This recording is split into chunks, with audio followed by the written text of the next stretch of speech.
Good afternoon. Welcome to Encontros de Coimbra, the webinar. We would like to welcome you, Joana Galvão-Teles and I, on behalf of the rest of the coordinators, Cristiana and Ruth. We're really happy to have you all. It's been a challenging organization. It's completely different of the DNA we were used to, having a physical event that relied a lot in people getting together and being together in Coimbra and having the time to spare and talk about arbitration and everything else in between. But these challenges were actually a way of us reinventing ourselves and being able to welcome much more participants than we used to. So we are now with a record number of close to 200 participants. And we're really, really happy to have you. Joana? We hope that you have a great time, and we will start with a great panel. And afterwards, we have a new challenge for you. So we hope that you enjoy very much this afternoon, this event, and I will give the floor to Pacôme. Pacôme will moderate the panel, and Pacôme, you have the floor. Thank you, Joana, and thank you, Antonio, for the kind introduction. Before we start, to the participants, you won't be able to actually talk during this panel, but feel free, if you have any questions, to put them in writing in the Zoom chat. And after we're done with the discussion, then I will ask the panelists to address the questions that you've asked us. So this panel will address the question of new paradigm in international arbitration in times of COVID, wishful thinking, necessity, or mere survival. Well, 3 days ago, the managing director of the IMF called the coronavirus pandemic a calamity, and she said it was far from over. I think we all agree COVID is a calamity. After all, we should have hooked up in Coimbra, as Antonio mentioned, spending quality time in cocktails. To some of you, it even meant flying to an exotic location. And instead of all that, we are stuck in front of our computers. I mean, how worse? Can it get any worse than that? Now, joke aside and beyond Coimbra, is COVID a calamity as well for arbitration and arbitration practitioners? Has it even impacted arbitration? And if so, how? Is anything good coming out of it, or is it all bad? Finally, what does the future hold for arbitration and for arbitration practitioners after COVID? These are the questions this panel is going to grapple with. The task is, of course, monumental, and I'm glad we have an equally monumental panel to handle it. This panel is also very, very diverse, and I will now briefly introduce you to our panelists. Carlos Marcelo Oliva is a director in the forensic practice of KPMG in Madrid. He has nearly 15 years of experience in dispute advisory services and has served as an expert witness on damages valuation in over 75 arbitrations and litigation, as well as on business and shares valuations in M&A disputes.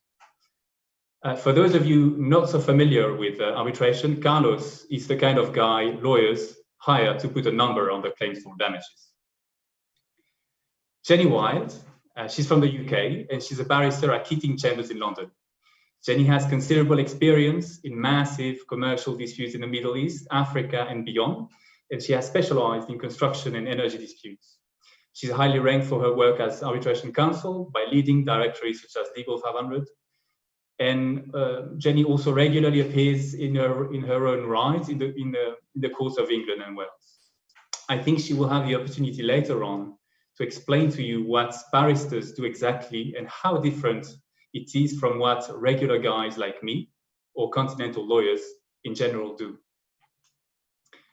Kabir Duggal, he's a senior international arbitration advisor at Arnold and Porter in New York, and he's also an adjunct professor at Columbia Law School. Although he does both commercial and investment arbitration, I suspect his heart beats harder for investment arbitration and public international law matters. In addition to his work as counsel and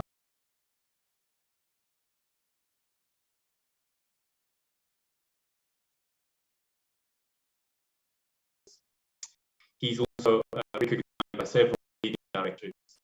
Matilde Monteiro is a senior associate at VDA, based Tier 1 law firm, a law firm with a strong arbitration practice as well.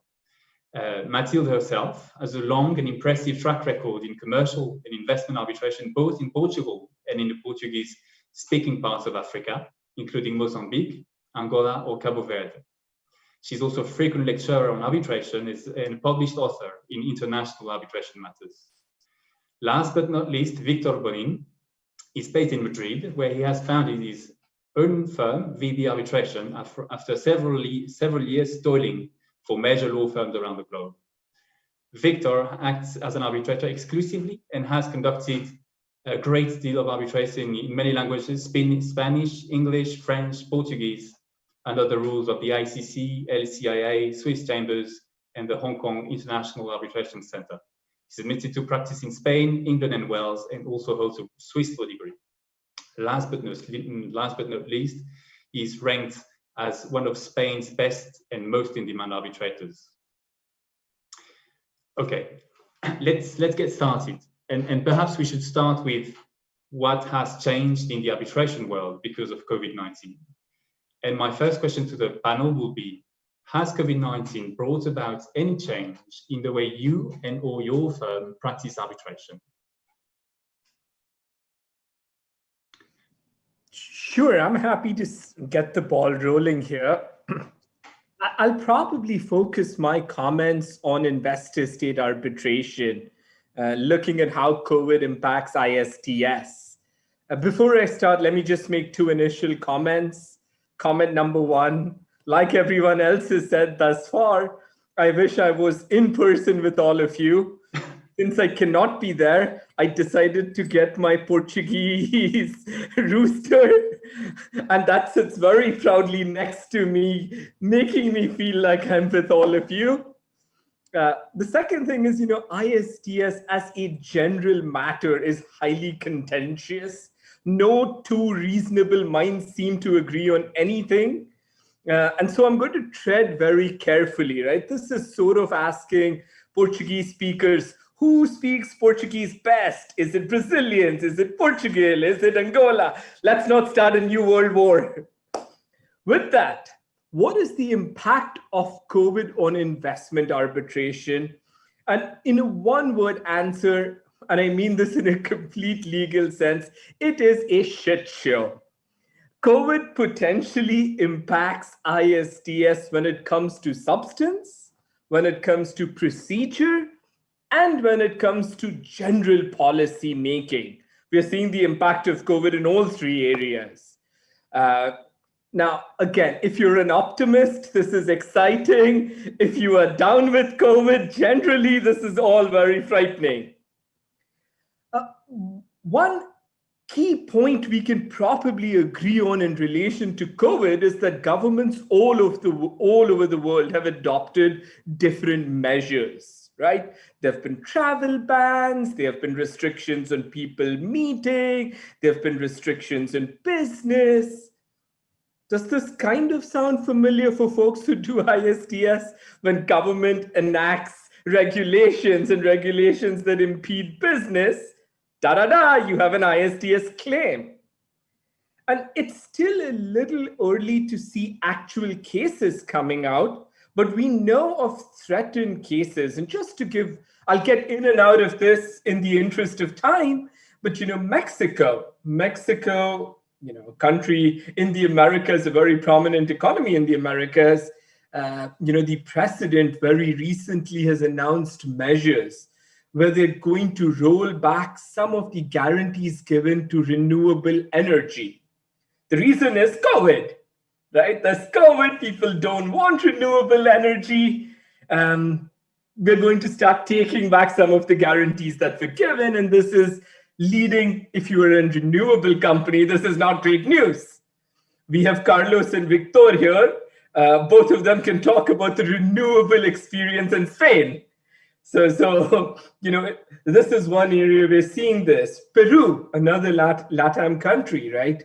The government decided not to charge tolls when you go on highways, right? Now, if your business is collecting tolls, it kind of sucks. Now, the government's reason, and you can see why this is so contentious, the government's reason is we want people to get out of cities, go home and stay home.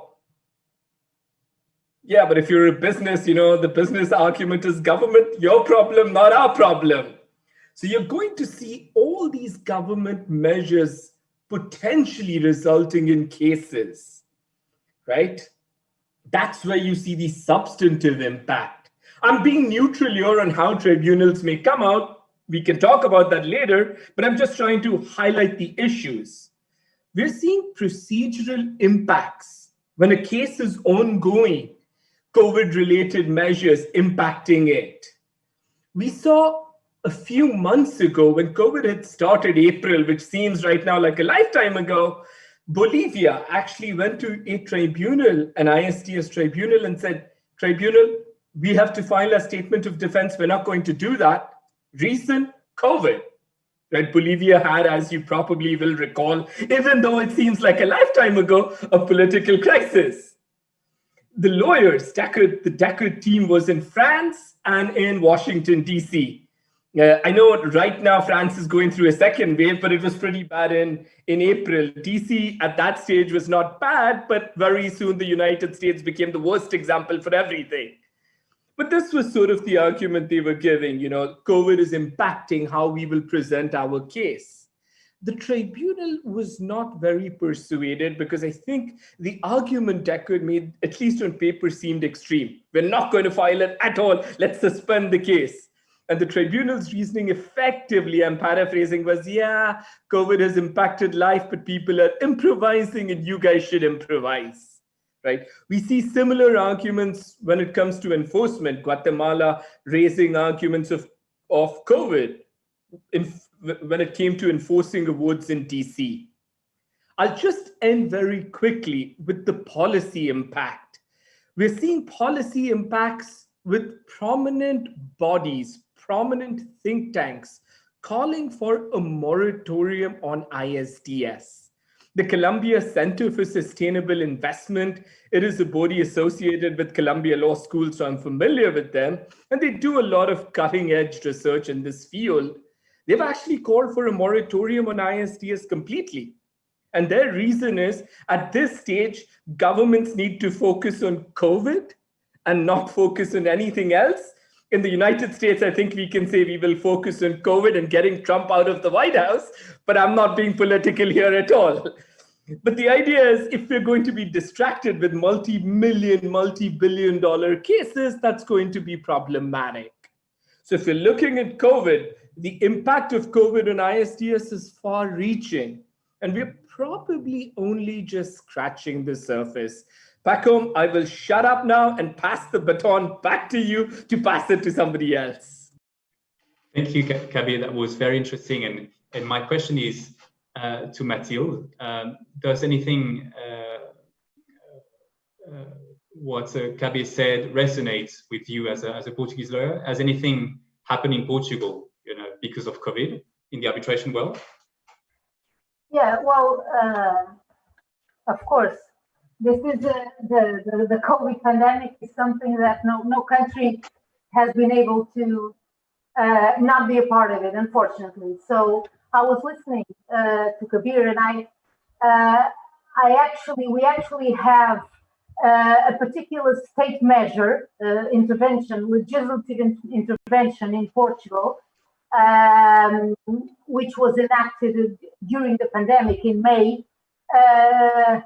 Which can exactly be described as one of these state interventions into the economy that can give rise to disputes, and especially to both at the internal level and then the investment level, investor state level. The legislation is Decree Law 19A 2020, and what it basically says, to put it shortly, and among other things, is that it limits the rights of private parties in long-term contracts with the states or other public entities from claiming their financial rebalancing due to the effect of the pandemic. So basically, as Kabir was saying, the state is too busy, dealing with the pandemic. So you, private party, deal with the impact of the pandemic alone. Well, this can be argued. It can be argued in contracts such as public-private partnerships, which are a type of contract that fits into this legislation.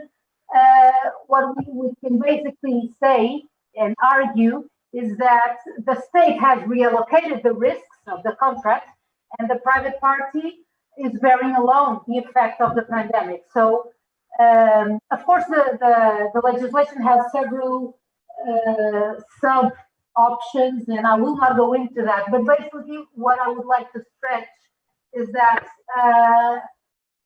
an investment claim could be raised by an investor, with, of course, an investor from the state having the BIT with Portugal, based on the different standards of protection, be it FET due to breach of legitimate expectations, be it indirect expropriation with no due compensation. I mean, we will have to see what comes next, and of course, we will have to see how an arbitral tribunal would deal with this sort of claim. What's the level of tolerance that to measures taken during the pandemic? But of course, for us,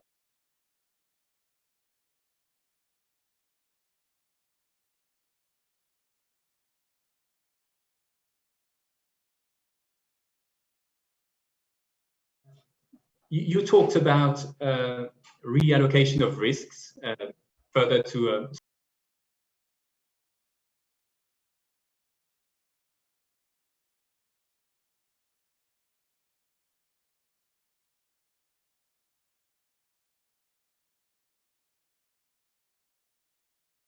as an expert on valuation reflect all this uncertainty and exogenous changes in the calculation of damages?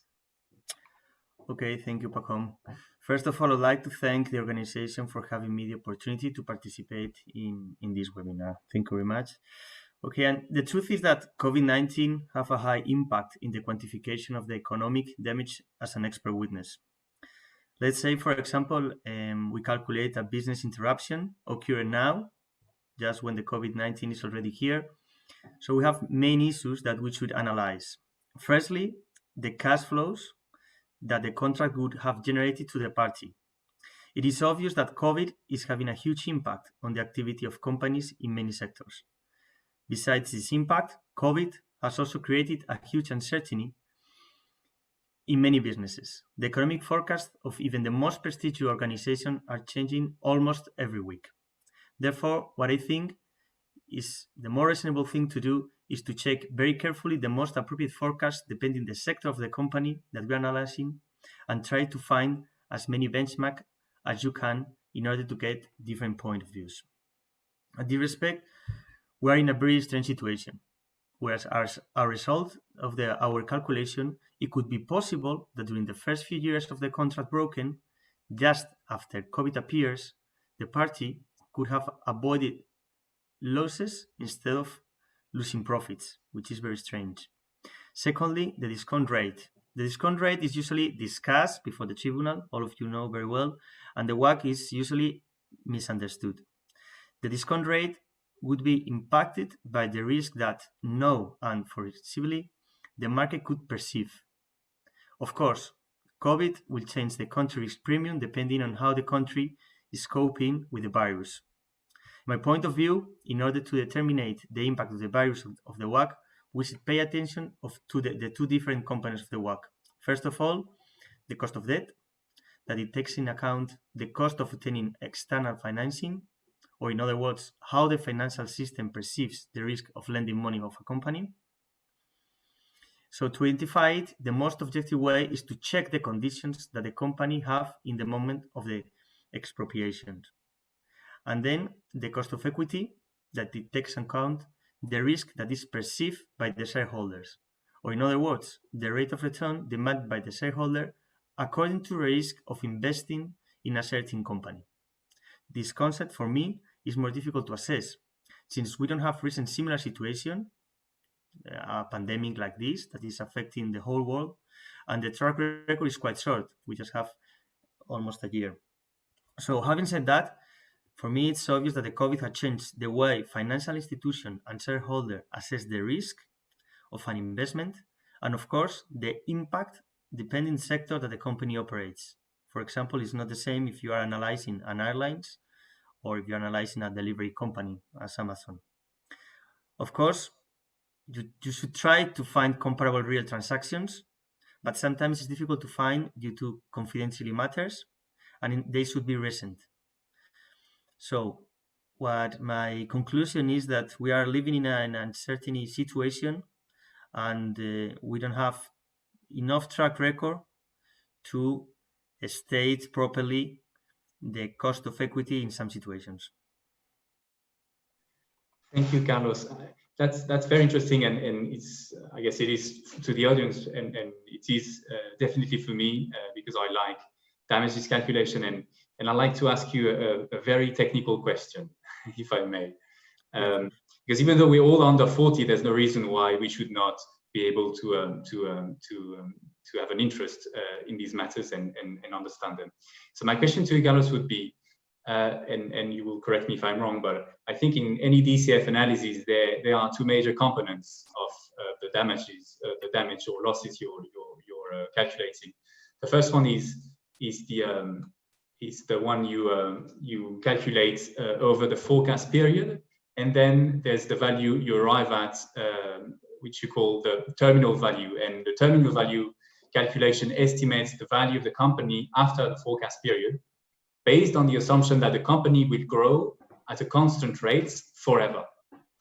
And my question to you would be, given all the uncertainty resulting from COVID, do you think that COVID will lead to a reassessment of the very concept of terminal value?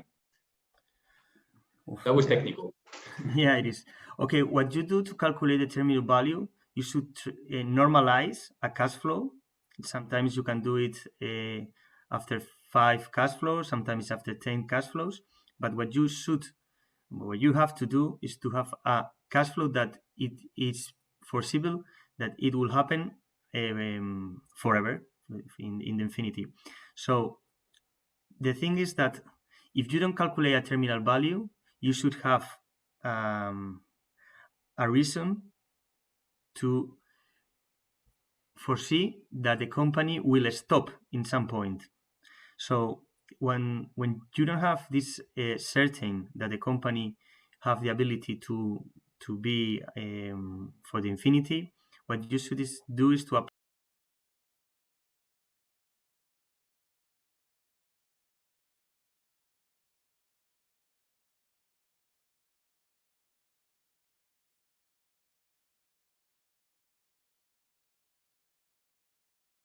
I think that you should have a good reason for not doing it.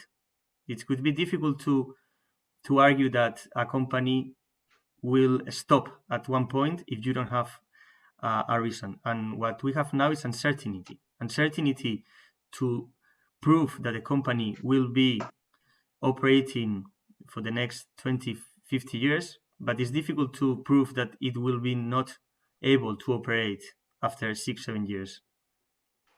Thank you, Carlos. I think the conclusion here is that COVID-19 has not dispensed with the need for either lawyers or experts, and we've been, entering into very technical and high-flying issues. And I would like to go back to more down-to-earth, yet very relevant issues, the practicalities of COVID. So my next question to the panel would be how the COVID-19 related restrictions on travel and physical contacts have impacted arbitration.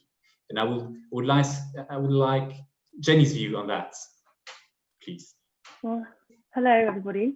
I think it was suggested that maybe I just tell everyone what I do. So maybe it'd be helpful to just say what an English barrister does. So in the UK, we have a split profession, which means after we graduate from university, we train as either solicitors or barristers. So we specialise quite early on. There's some overlap in the roles, but very broadly, solicitors work with the client to work up the case initially. They're generally responsible for the witness statement.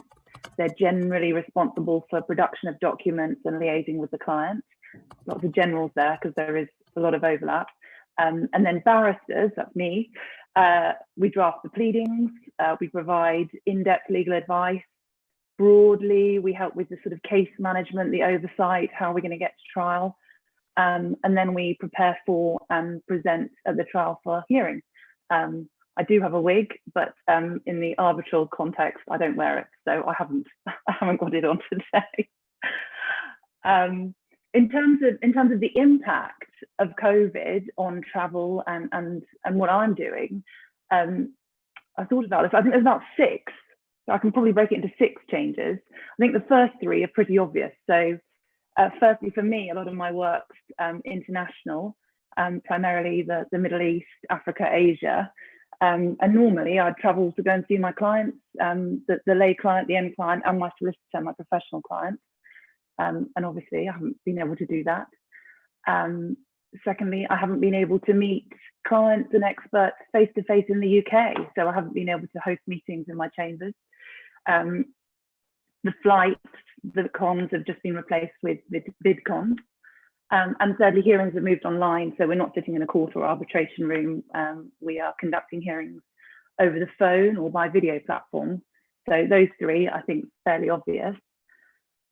4, perhaps not so obvious. All the instructions I've got since COVID began has been by way of electronic documents.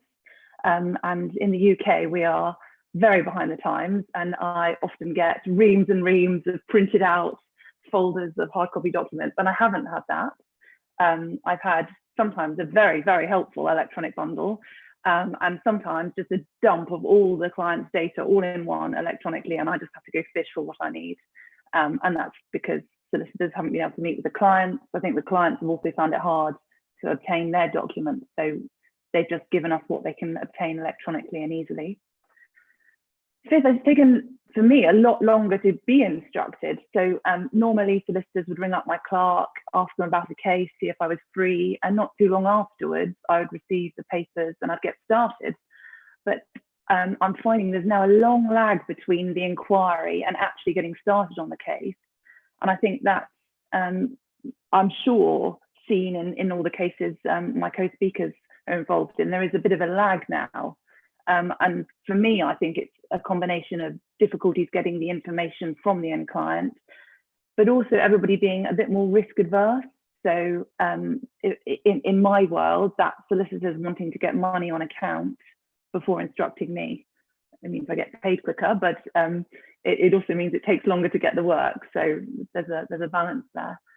And then the last thing is something's really been lost for me in my practice, and that's I'm really missing out on developing those soft relationships with solicitors and clients, which is normally fostered by being in the same room, you know, whether that's sitting in a room late at night or having lunch together or having a drink together. It's all those chatty conversations at the beginning, end of the day. That sort of soft relationship building has definitely lost and been changed. Thank you, Jennie. The point that was very interesting, and the point you mentioned in particular regarding missing out on physical trust building and building trust with your clients through networking, physical networking, and we will get back to that later. But you mentioned virtual hearings, and that's a hot topic right now. The ICA has launched a research project on whether a right to a physical hearing exists in international arbitration, which I think is a very boring question if you address it from a theoretical perspective. But I do think that virtual hearings pose very interesting practical challenges, and I would like to have the panel's view on that. And my question would be to Victor. Victor, what do you think? Do you think virtual arbitration and virtual hearings will become permanent, or is it simply a stopgap? Thank you, Pacôme. Primeiro eu gostaria de agradecer a organização dos encontros do convite, and now I'm going to switch to English again to answer your question. I think that virtual hearings are here now to stay, but I think we should consider two things. One thing are the meetings that the councils and the arbitrators have to sign the terms of reference. I remember that about 15 years ago, it was also quite common that the arbitrators and the councils traveled just to sign and discuss the terms of reference. I remember one case in which I was secretary of the tribunal. We traveled to Bucharest and we had to make all the modifications in place and so on. Then all these discussions now are started to take place just by phone. And now I think that with this Zoom or Microsoft Teams or so on, now councils and arbitrators will meet by using a video conference to discuss the terms of reference, because you can have the document there. So I think that for terms of reference, we will see video conference very often.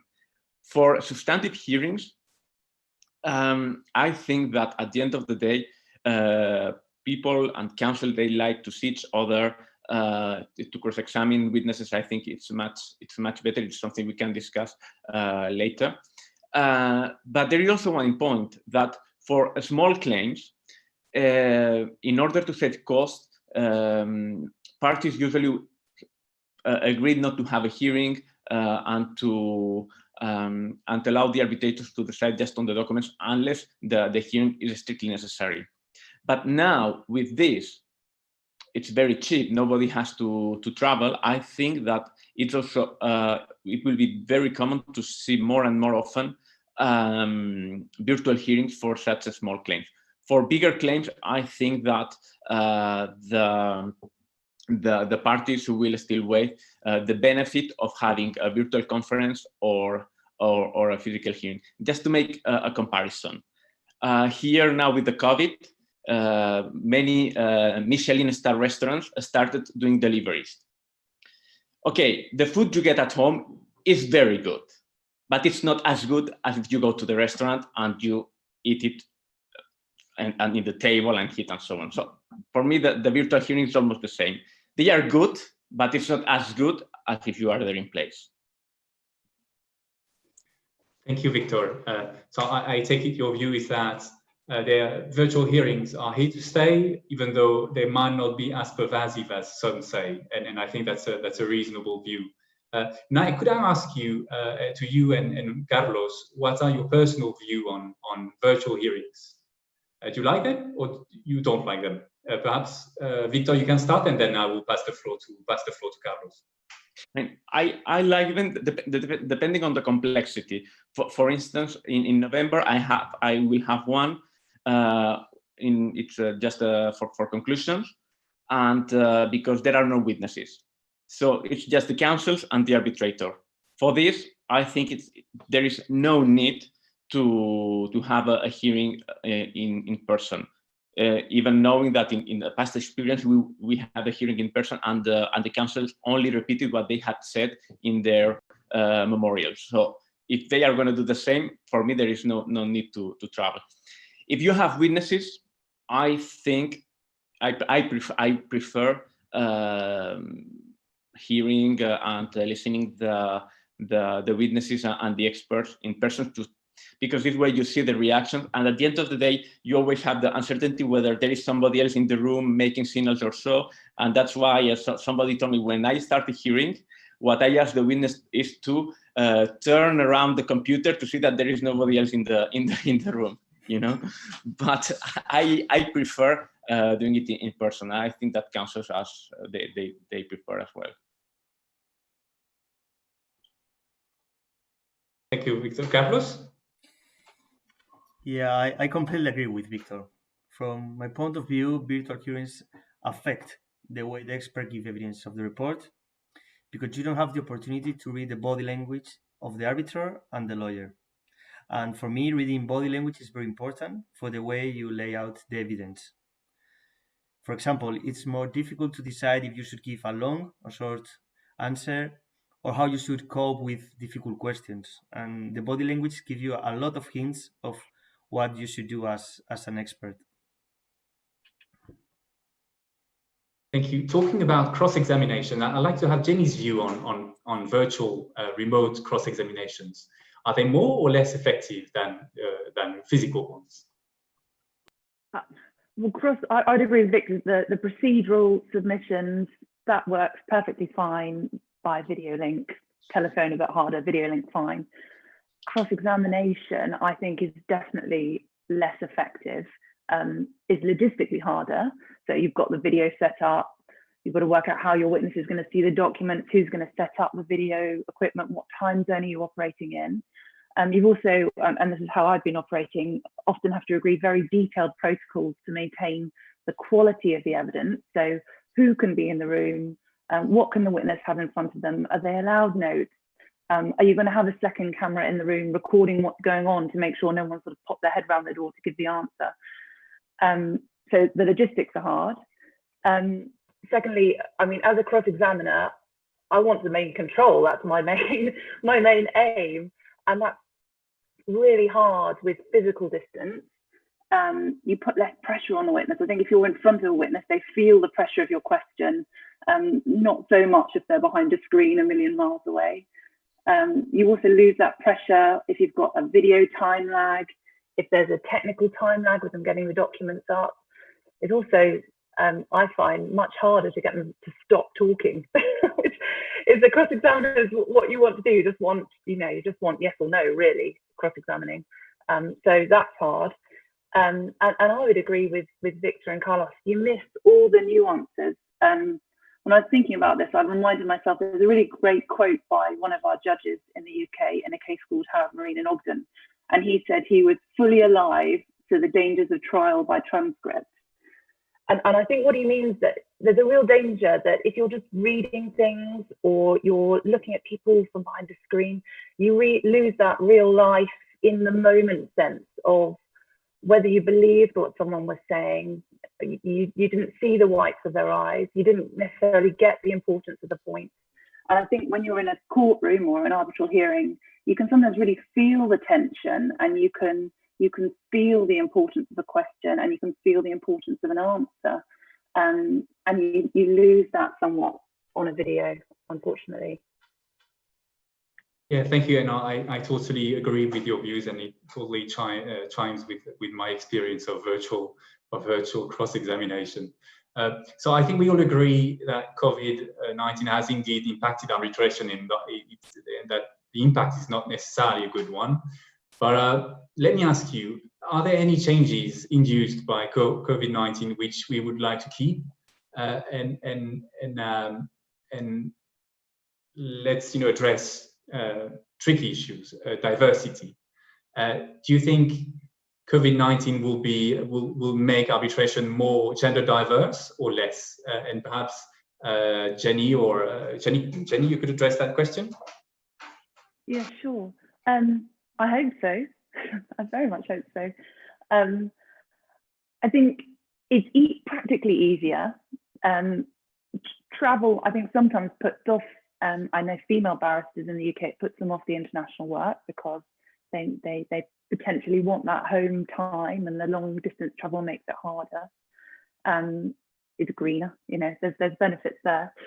But I think there's been a recognition that a life balance is more important than perhaps prior to all this.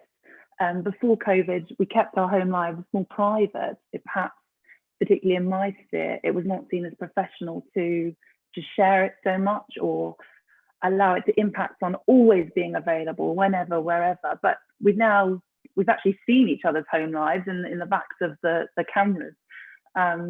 And I think the home life is not just affecting primary carers, it's affecting everybody. So I think everybody is recognizing and accepting home life more. I found it much easier to say, stop to put my daughter to bed and do bath and then log back on and continue, or deal with urgent emails in the evening. And I think everybody's finding new ways to work around the logistics of managing home life, perhaps in lockdown, and their professional life. So I very much hope it will be more gender diverse in recognition that we've all got a life outside of this, and we can be professional and still maintain that life in the background. And that's a message of hope, and I hope it will materialize. And my next question would be, and what will be the impact of COVID-19 on diversity in arbitration in general, diversity in general? Sure, I'm happy to take that. Noting, just picking up from where Jennie stopped off, you can enjoy my orange wall in the background. I had no say in selecting the color, but it's serving some purpose in COVID. Another just side observation, Uncle Kabir's free advice. Pacôme, you're a very special lawyer who likes damages. I just leave it at that. Coming to the question you asked us on diversity, right? For me, international arbitration / international law at large has legitimacy when it is representative, and when it is representative of all its constituents. I mean, for me, I'll take 30 seconds to talk about diversity in gender, in relation to gender. It is shocking that even today our profession is so patriarchal. It's just, the idea is so absurd, because what is the subtext? The subtext is I am somehow better than Matilde or Jennie because I'm a man. How does that make any sense? That's just an absurd idea. Now, if you think about this more broadly, if we're going to be having 5 or 6 countries dominating this field when it comes to arbitration as arbitrators, which statistics time and again tells us, that is not representative of an international setup. If we're talking about language in international arbitration, the de facto language has become English. There is some growing trend towards Spanish and Latin. Little bit, with all apologies, Pacôme, there's a little bit of French. But again, that is not representative of an international setup. I always find it amusing when you have a Chilean party and you have a Mexican party, but the arbitration is going to be conducted in English. How does that make any sense? Right? And I think this is the issue, COVID or not COVID. I think COVID for me actually tends to some extent reinforce stereotypes. People have gone to, we're seeing studies when it comes to violence. Now, don't want to get too far into this discussion, but you're constantly seeing domestic violence seeing a rise, and you're seeing many countries having protests by women where they want men who are now indoors to do an equal share. COVID is therefore, in my view, probably a retrograde step towards diversity, and I think we need to be conscious. We need to be very, very acutely aware, like Arbitral Women is doing when they remind us, when you have a virtual event, have both genders. Think about this with diversity at large. Have all languages represented equally on the table. Give everybody an equal voice so they feel like they're part of the process. I will stop here. Thank you, Kabir. And I think the message here, and it's an important one, is that there are risks that because of COVID, arbitration goes backwards in terms of diversity and of the little progress that we noticed as of late. I had a questions on the impact of COVID on the environment, and whether COVID has made arbitration greener, but we're a bit short in time, so I will skip that question and leave it for later. Answer, yes, we can move on.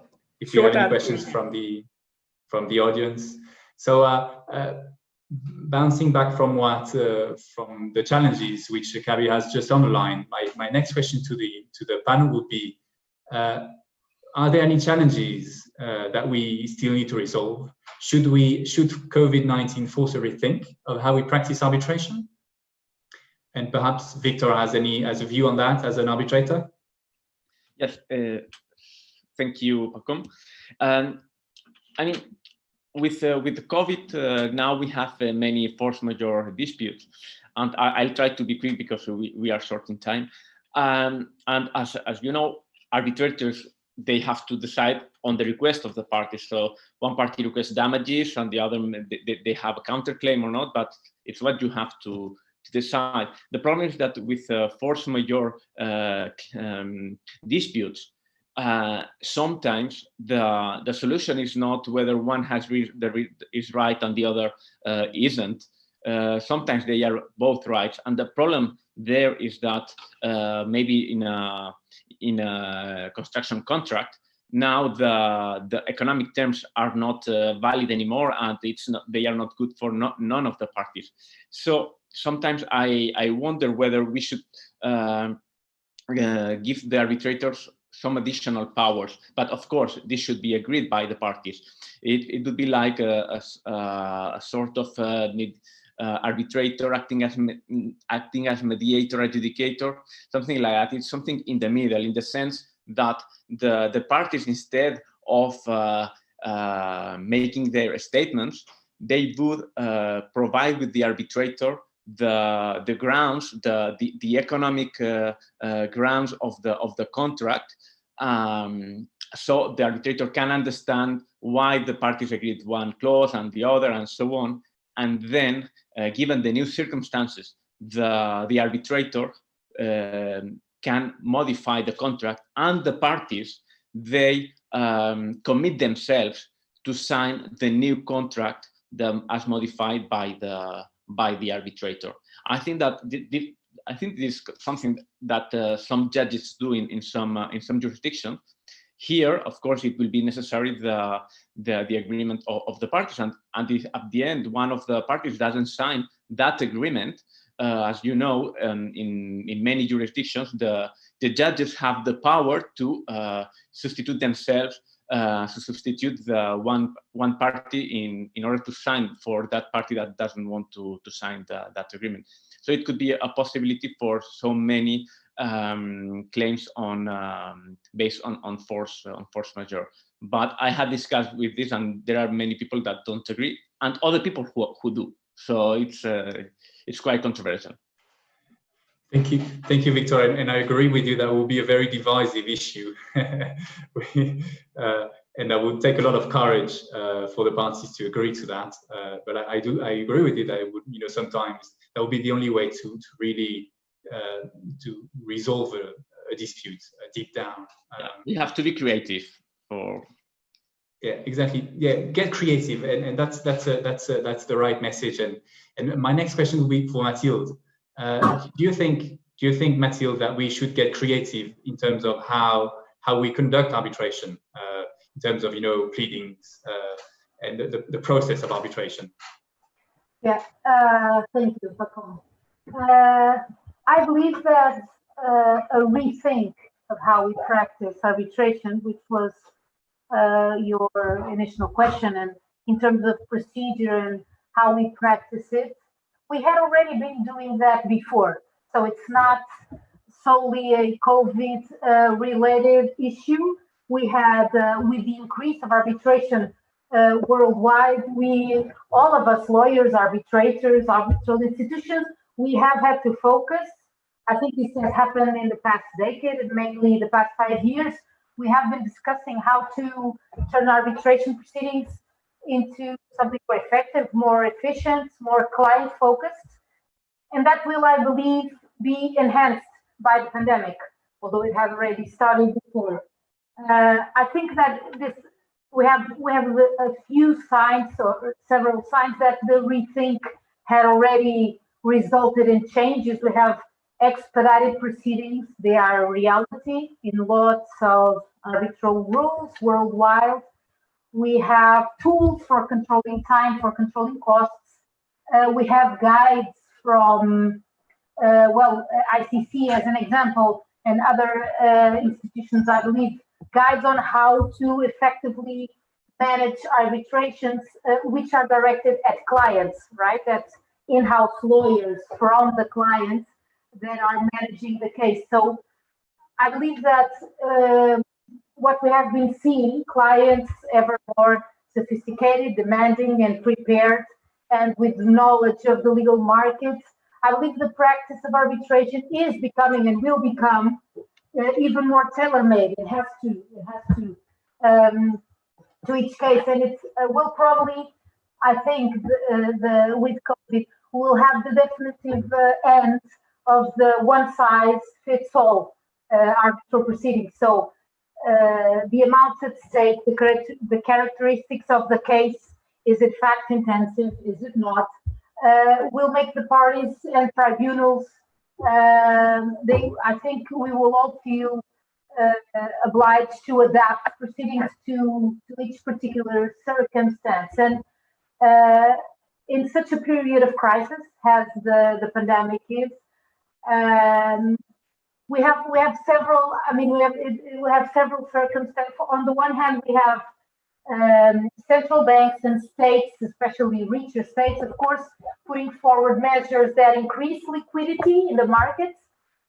But we also have contractions in economies worldwide. So I believe that as a common result of all of this, clients will probably have to choose well which battles they want to fight, and they will be ever more demanding with lawyers and with the arbitration proceedings. So I believe the path towards efficiency and towards tailor-made arbitration will be a reality. Thank you, Matilde. And I'm a bit worried, because it seems that the new arbitration post-COVID could do without lawyers. Yeah, and almost, obviously that would not It's necessarily be good for us lawyers. But I don't know, Carlos, do you have anything to say on that? Do you think that COVID might end up reducing the need for lawyers? No, I don't think so. We need you. Great. But do you think there's any room for other, for instance, in the M&A disputes that you've been involved in? Was this always dealt with the help of lawyers, or it's just sometimes it's just parties and their experts? Okay, this is it's not new. It happens in the past, but what we are seeing is that due to the uncertainty, we've noticed that it's more common in the SPAs, in the sales and purchase agreements. The parties agree to set the price according to the compliance of the financial projections that were assessed during the M&A negotiations. In this context, if the parties disagree of the compliance of the financial projections, the SPA provides the intervention of an expert through some kind of ADR procedure. And this is because usually these disagreements are due to economic issues, and it's not legal issues. It's like how to calculate the EBITDA, or whether certain expenses are recurring or not. So in these cases, what we are seeing is the SPA states that an expert should resolve these disagreements. And this is because it's cheaper and faster. And sometimes if during the process something goes wrong, then the lawyers start to be in the disagreement.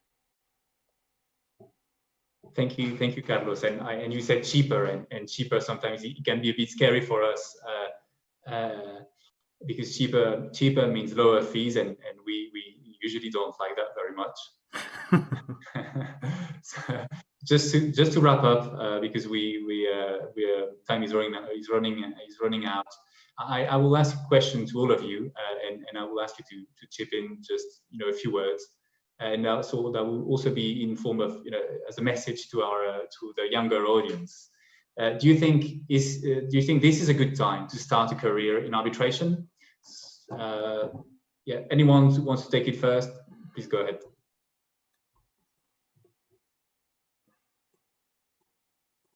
Okay, if you want, I start. For me, it's definitely, I think it's a good time. I think we'll have more disputes. The COVID will bring us more disputes, and for us, it's the disputes that we have to quantify. And I think each day the role of the expert is more sophisticated and is more appreciated for you guys and for the arbitral community. So Yeah, I think it's good time. Thank you. Kabir? Sure, happy to step in. I think investment arbitration in particular is a relatively small practice. I mean, I think that's my first comment. Will COVID expand or shrink that? It's hard to say right now. There seem to be a lot of problems ISTS has, putting COVID aside. But my big message to anybody would be that if you're passionate about something, pursue your dream, give it all you have, but have a plan B. I think that will apply to investment arbitration, but at life at large. But definitely go for it. If your heart is in something, try it. Try it with all you have. Thank you. Yeah. So if I can step in, I'm taking, of course, Kabir's message. If I rephrase the question, if it's a good time to start a career as an arbitrator, I would say no, as a young arbitrator. I mean, if you have many years of experience and you are a partner in a law firm and so on, then you decide to step in, to start as arbitrator, I think it's fine because you have a lot of contacts. But if you are quite young, as I was when I started, I think it's very difficult for one reason, is that you can't travel. And arbitrator appointments are based basically on trust, and that people know who you are, what you are, and what was your background. And I spent about 4 years traveling, explaining institutions, lawyers, who I am, what I do, etc., etc. And it's very important there. I think that the personal vibe is very important. When you cannot travel, I think that those video conferences do not replace that. And that's, I mean, it's not impossible, but I've told my friends many times, thanks God, that I decided to start 4 years ago and not now. Thank you. Maybe I can carry on, Pacôme? Yes, go ahead, please. Yeah. Well, starting a career as a lawyer right now as counsel in commercial arbitration, I think COVID has certainly brought a certain atmosphere of caution within the legal employer, especially law firms. And I think everyone feels we're on a verge of a deeper crisis that is yet to come. And law firms worldwide have taken measures that can be seen as, of course, limiting opportunities. They are limiting opportunities to the younger lawyers trying to get into the market. But on the other hand, I think the period of crisis will certainly be followed by a certain rise in disputes, also potentially involving areas of knowledge like new technologies, cyber world, to which the younger generations may be more prepared, or they may be more prepared than the older generations. So maybe you have to be on the right place at the right time, but I think that many unforeseen opportunities may arise as a young lawyer. Thank you, Matilde. Jennie, do you have anything to say? Sure. Yeah. I guess there's no doubt that the UK bar has been hit, especially crime and general civil work. But in my sphere, international arbitration, in particular, construction and energy work, I think we're busy. The nature of disputes is perhaps changing. It takes longer to get the instructions through, but different commercial pressures are bringing different kinds of disputes. So calls on bonds and the sort of ripple effect through chains of contracts, which are brought about by the very situation we find ourselves in. So there's enough work, and I think it's a great time. It's a time of innovation, creativity. Everyone's more open to new ways of doing things and doing things better. So if you like innovation and creativity, then yes. Thank you, and I think that's good to end on such a positive note. There's hope for everyone, and there's room for everyone. I think we're right. We're getting right at the end of this panel. We had a question from the audience. So I guess it's about the right time to ask it, and it's a question regarding greener arbitration. What's the impact of is COVID arbitration making arbitration greener? I don't know if anyone wants to give his view or her view on that. Perhaps I just started off, I just start off with what Jennie had mentioned some time ago, BC, before COVID, our default was paper, right? We printed everything, we read everything, these boxes that would be sent to tribunals. I think COVID has suddenly caused us to rethink that. And that is a good thing. I think Decker did this study with the Greener Pledge, and a small arbitration, a small to mid-size arbitration involves killing 20,000 trees. Think about that for a moment.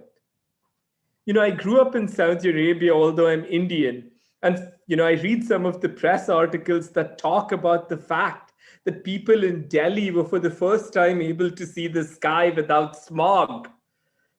And I think, COVID, with all the human tragedy around, if there is one good thing we can take, is that it is giving environment a little bit of time to reset and is forcing us to embrace technology in ways we probably were reluctant to do so.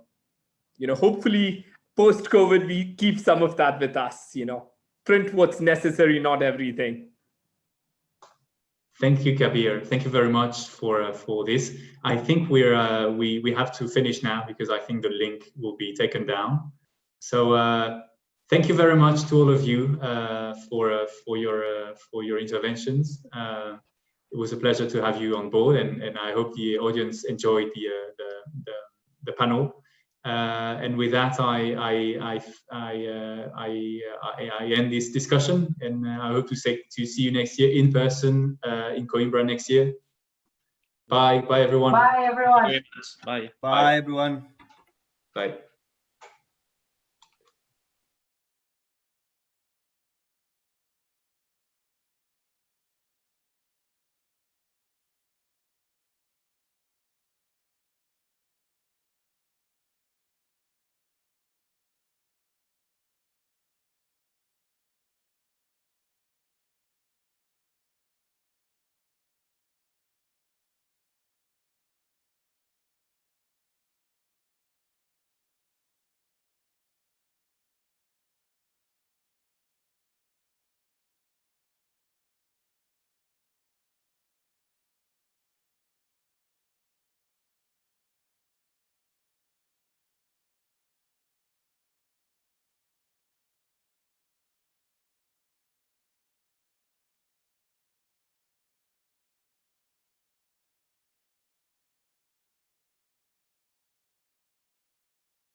Olá, muito boa tarde a todos. Eu espero que estejam todos bem nestes tempos incertos em que vivemos.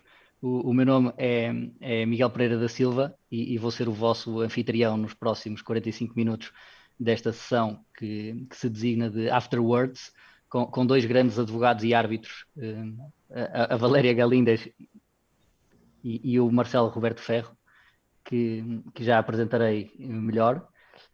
Como entrevistador, o meu primeiro ato vai ser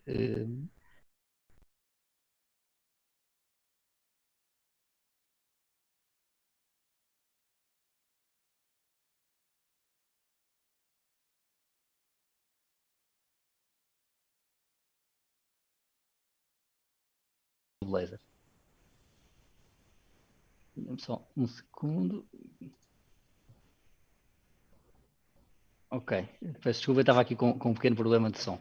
Pronto. Antes de prosseguir, dar os meus parabéns à organização do evento, às pessoas de Mariana França Gouveia e à Catarina Monteiro Pires por terem tido a agilidade e a coragem de adaptar o evento às circunstâncias atuais e por fazerem uma aposta neste evento totalmente virtual e assim manterem viva a tradição daquilo que é um dos, se não mesmo o principal evento de arbitragem internacional no nosso país e eu arriscava a dizer da lusofonia.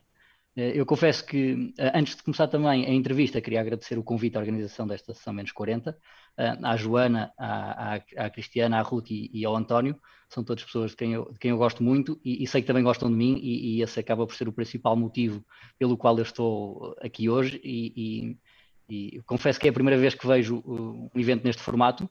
Estou curioso para ver como é que isto corre, mas estou confiante que isto vai correr muito bem, sobretudo devido à companhia que tenho hoje e dependerá, estou bastante confiante que vamos fazer aqui um evento memorável.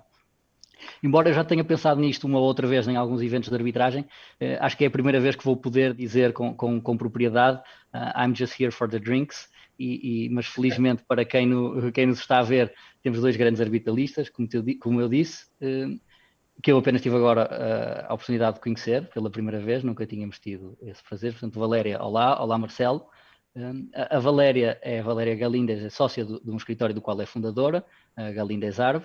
A Valeria está neste momento em São Paulo e apesar da sua notória juventude, conta com uma vastíssima experiência em arbitragem, tanto como árbitro como advogada e pronto, eu na pesquisa que fiz antes sobre a Valéria, porque não tinha tido a oportunidade de a conhecer, a Valéria aparecia-me descrita num desses rankings como aparecia-me descrita como uma das melhores arbitralistas do Brasil e a árbitro mulher mais influente em toda a América do Sul. Bem, eu sei me pronunciar sobre a inclusão algo limitativa e talvez até discriminatória da palavra mulher nessa descrição. Eu confesso que se não me tivessem assegurado que a Valéria era muito simpática, teria ficado muito intimidado a fazer esta entrevista. Temos também connosco o Marcelo Roberto Ferro, sócio do escritório Ferro, Castro Neves, Daltro e Gomide Advogados, espero não me ter enganado. O Marcelo estudou no Brasil e em França, estudou no Brasil mais ou menos na altura em que eu nasci, peço desculpa Marcelo, e é visto como um dos arbitralistas mais experientes e influentes no Brasil, sendo considerado como um líder do pensamento sobre arbitragem. Além disso, o Marcelo é um grande adepto de futebol e do Flamengo, como podem ver pela mesa do Marcelo. Bem, Marcelo, eu preparei, como lhe tinha dito antes, uma surpresa para si, fez um pedido que era uma fotografia do Jorge Jesus. Eu confesso que me custa um bocadinho, porque sou adepto do Futebol Clube do Porto, mas pronto, estamos aqui equipados, todas as minhas garrafas têm uma fotografia do Jorge Jesus. A Valéria disse-me para eu não dizer que senhoras primeiro, mas ainda assim eu pedi-lhe para nos dizer qual é o cocktail que nos traz e quais são os ingredientes para o seu cocktail. Vamos lá. Bom, boa tarde a todos, ou bom dia, a depender de onde estiverem localizados. Para nós aqui ainda, como eu ainda não almocei, eu considero que é bom dia. Vou ser muito breve, eu agradeço imensamente a todos da organização a oportunidade de participar dessa primeira edição virtual desse encontro e até para denotar de que eu não sou tão jovem quanto o Miguel muito gentilmente disse, eu recordo que eu participei da primeira edição deste evento em Coimbra, logo que os encontros de Coimbra foram iniciados. Então, já tem alguns anos isso. O meu drink é o Negroni Sbagliato, na verdade, o Negroni errado, por engano. Ele nasceu num bar em Milão e o barman, basicamente, em vez de colocar gin, se equivocou e colocou um pouco de espumante prosecco, né, por se tratar da Itália. Então, a ideia aqui hoje é a gente fazer esse drink, que é refrescante, para quem estiver no calor de 40 graus, que faz hoje em São Paulo, vai ser uma boa notícia, ou talvez até no Rio, que também deve estar fazendo calor. Imagino que em Coimbra, ou em Lisboa, ou em Porto, enfim, onde vocês estiverem, idem, sempre tive a sorte de pegar muito bom tempo nesses lugares nessa época do ano, e leve também, porque como nós ainda estamos na hora do almoço aqui, se eu tomasse um Negroni de verdade, eu não teria condição de continuar o resto do dia trabalhando. Vamos lá. Muito bom. Ele é muito Valéria, fácil. Valéria, antes de começar, ia só pedir ao Marcelo, peço desculpa estar a interrompê-la, só perguntar ao Marcelo, o que é que vamos beber hoje e o que é que vamos precisar. Entretanto, eu percebi que o Marcelo está no Rio e a Valéria em São Paulo, o que me parece ótimo, porque os coquetéis de cada um, a Valéria, vou imaginar que estamos num rooftop no final do dia em São Paulo e o Marcelo algo mais tradicional, já percebia, com o pé na areia no Rio de Janeiro.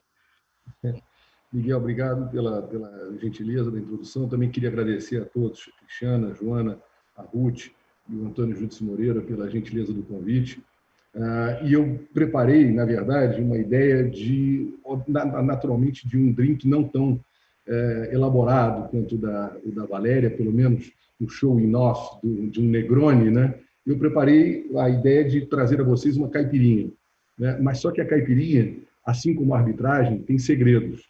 E eu gostaria de revelar alguns deles, porque pode parecer muito singelo fazer uma caipirinha, mas a ideia é usar aqui um limão, açúcar para quem gosta, mel, eventualmente uma coqueteleira ou um copo direto, e aí eu vou, no momento oportuno, dar uma indicação específica de como cortar o limão, ou se você fizer com caju, que é a minha preferida, naturalmente isso vai ser indicado no momento adequado.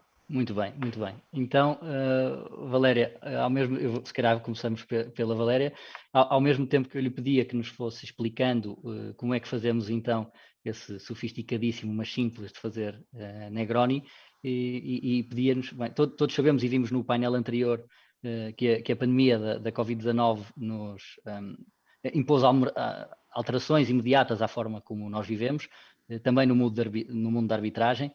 Há mesmo quem fale numa revolução da arbitragem causada pela Covid-19.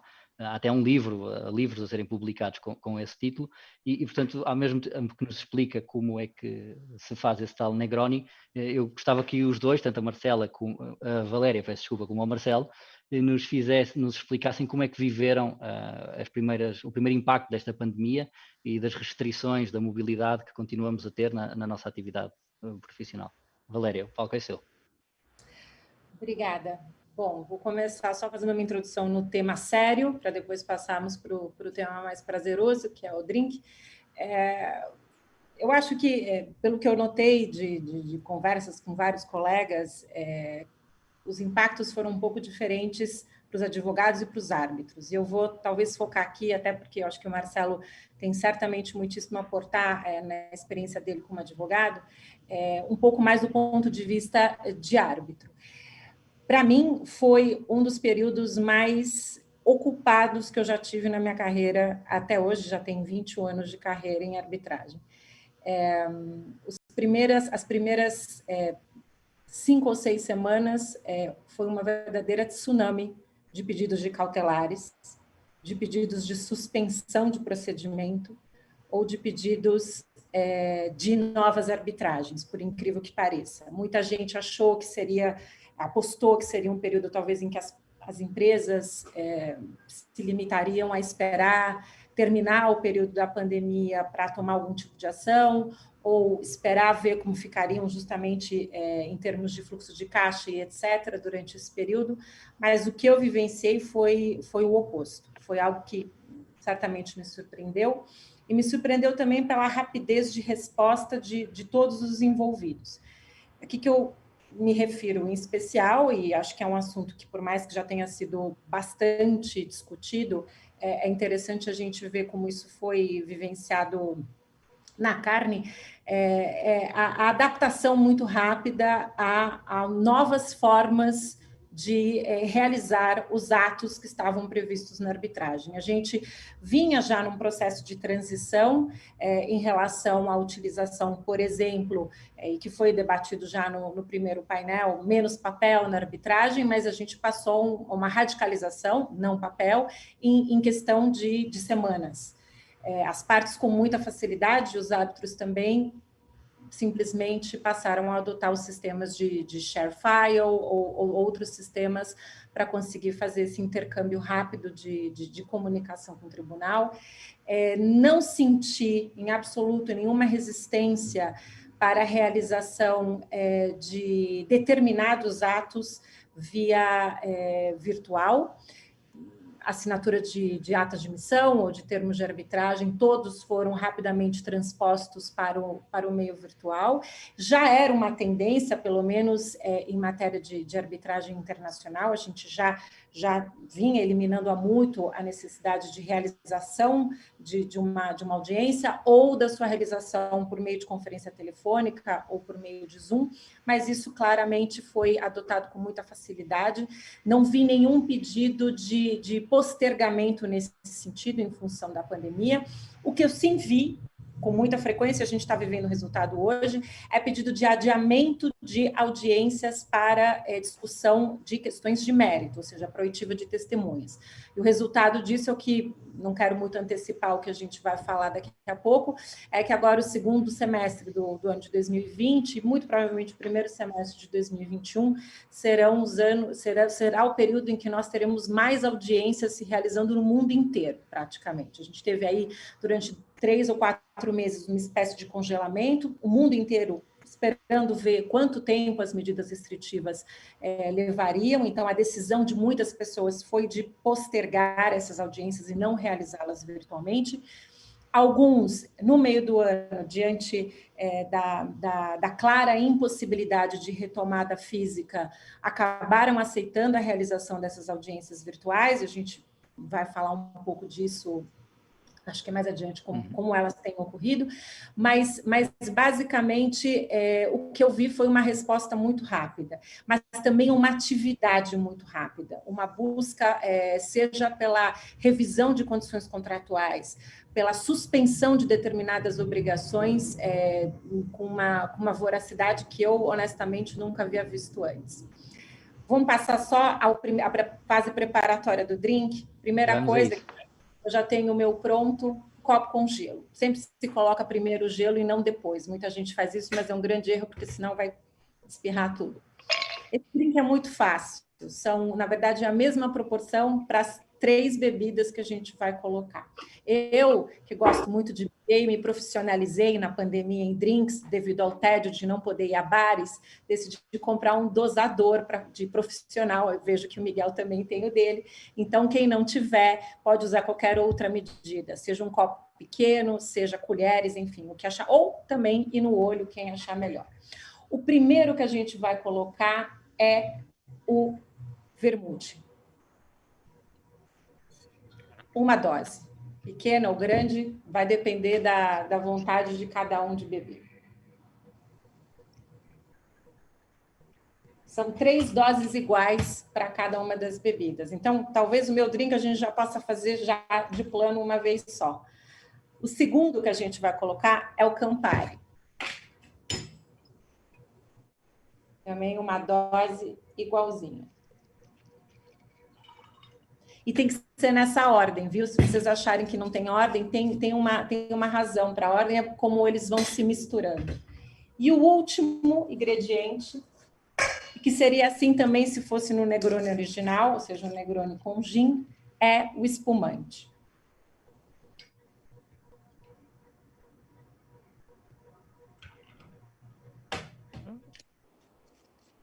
Fácil assim. Vocês vão ver que o do Marcelo é bem mais difícil, requer muito mais habilidade. Eu costumo só dar uma leve mexida para não ficar com uma colher só uma vez. E para quem tem a sofisticação de ter, que nem eu, porque como eu já disse, eu gosto de beber muito, laranjas ou limões, no caso, desidratados, fica mais fácil do que ficar cortando a laranja, coloca no copo e assim você tem o seu Negroni Sbagliato. Agora eu devo o Marcelo se virar com o dele, que ele vai ter que fazer ao mesmo tempo enquanto ele fala.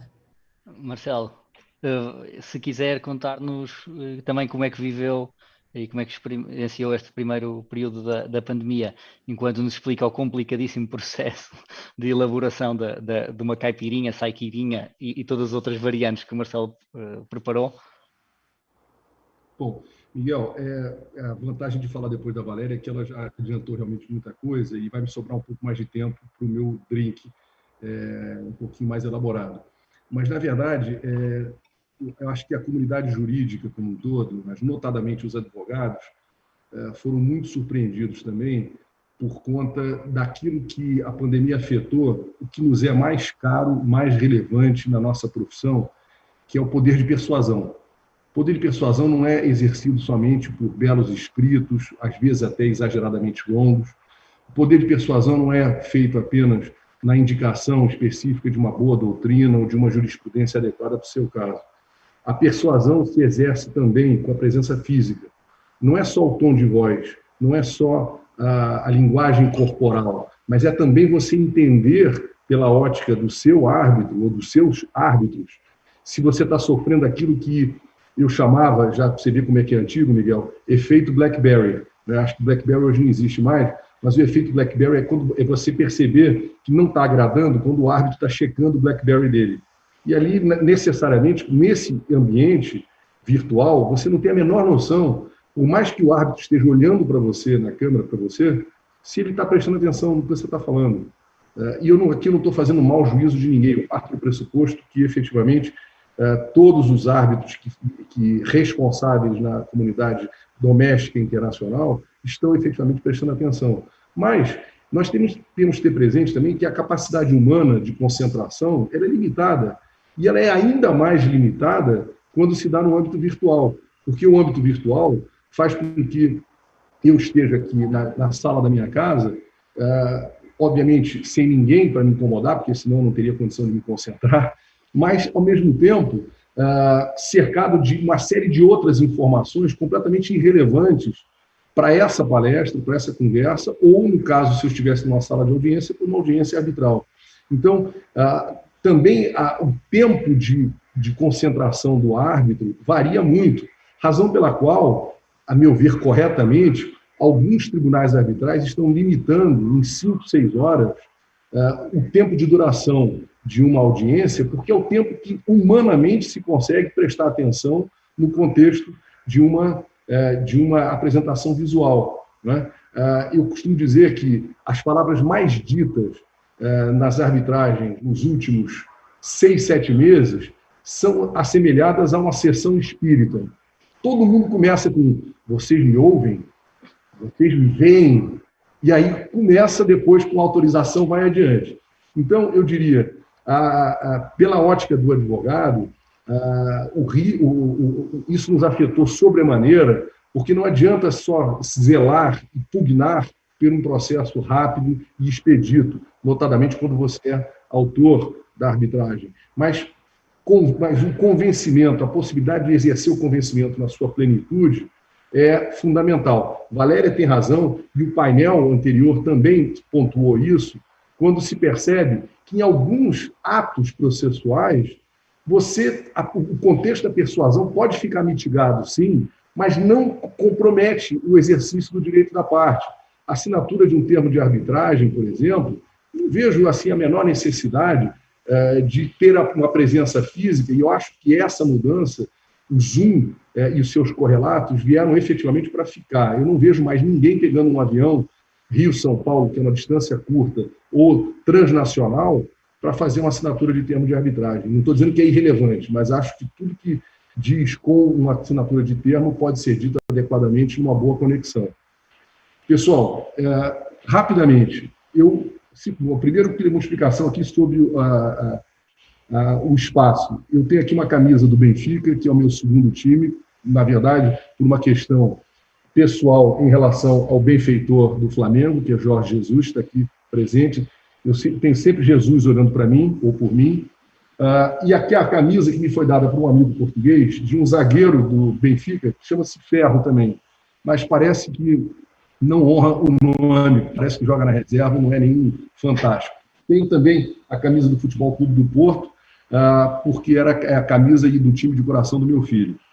E o que eu quis trazer para vocês aqui? Primeiro, esse festival de bebidas aqui, na verdade, não é para se proceder a uma consolidação de uma caipirinha, tá certo? Se eu pudesse usar aqui uma brincadeira com a arbitragem. Na verdade, é para dizer que você pode fazer caipirinha com saquê, hipótese em que ela vai ser chamada de caip-saquê. Você pode fazer com cachaça, e você pode, que é a caipirinha raiz, a tradicional. E você pode fazer com vodka, que é a chamada de caipirosca. Pois bem, cachaça, para quem conhece minimamente cachaça, sabe que existe cachaça amarela e existe cachaça branca. Qual a mais adequada para caipirinha? Eu diria a vocês, sem dúvida nenhuma, a branca, porque a amarela é uma cachaça mais elaborada. Eu tenho aqui essa cachaça brasileira, amarela, super envelhecida, seria, Miguel, o meu equivalente aqui a um Barca Velha, a um Volcão, Tonel 3 e 4, alguma coisa equivalente, porque se você misturar essa cachaça no limão ou no caju, em outra fruta, realmente você assassina a cachaça. A cachaça, nesse aspecto, é para ser bebida pura. Então, você usa a cachaça branca. Você pode, como eu disse, fazer caipirinha com caju, que é, na minha opinião, a minha favorita. Você pode fazer com frutas vermelhas, que é a preferida, notadamente do público feminino, até pelo layout dela. E você pode fazer a caipirinha clássica com limão. E aqui, para ganhar tempo, eu já cortei o limão. Você, na verdade, corta o limão em as duas bordas dele, corta no meio e corta de forma a que ele fique trespassado em 3. Desse jeito aqui, não sei se conseguem ver. Tá certo? Então, ao cortar um limão, e eu estou fazendo aqui 2 métodos, o método da coqueteleira e o método tradicional. Vocês põem o limão para baixo, com a casca para baixo, tá certo? Porque, na verdade, o que interessa, perdão, com a casca fundada para baixo, porque o que interessa é o suco do limão, né? Então, você põe o limão, você pode, eventualmente, adicionar açúcar, se você quiser. Então, você põe, na verdade, 1,5, ou você pode adoçar, para quem prefere, um pouco de mel, tá certo? E aí, na sua caipirinha arbitral, Jorge Jesus está aqui olhando como se fosse a instituição arbitral. Ele está zelando para saber se o limão está adequado, ele está zelando para saber se as regras estão sendo efetivamente cumpridas. Você pega, então, um pilão e você começa a macerar o limão, mas de forma muito suave, como se você estivesse fazendo um direct examination na sua testemunha, né? Bem tranquilo, sem perder o ritmo, só de alguma forma mostrando e extraindo o suco necessário do limão, assim como você vai extrair aquele mínimo de informação da sua testemunha. Se você fizer a caipirinha na coqueteleira, que é com aqui que eu estou mostrando, você também põe o limão dentro da coqueteleira, na mesma forma cortada, com a casca para baixo, você macera o limão, também, gentilmente, direct examination, mais uma vez, sem maltratar a testemunha, só para... Vou tentar acompanhar tudo. Tenho aqui a coqueteleira, vou tentar acompanhar todos os passos. Estou jogando o meu tutorial. Enfim, e aí você serve a dose de cachaça, que é a caipirinha, que eu estou servindo aqui em água, pessoal. Eu espero que compreendam, porque eu tenho um call às 3 horas da tarde. E, evidentemente, se eu fizer o call depois de beber as 2 caipirinhas, uma coisa não vai sair bem. Mas eu vou deixar esse daqui para eu tomar mais tarde, e aqui eu boto a cachaça, e aí adiciono gelo. Esqueci de botar o açúcar. Vou botar aqui o açúcar. Um pouquinho. E adiciono gelo, tanto a minha caipirinha tradicional, quanto a minha caipirinha, que a gente chama de batida. E aí, pessoal, na coqueteleira, aí você passa para o cross-examination.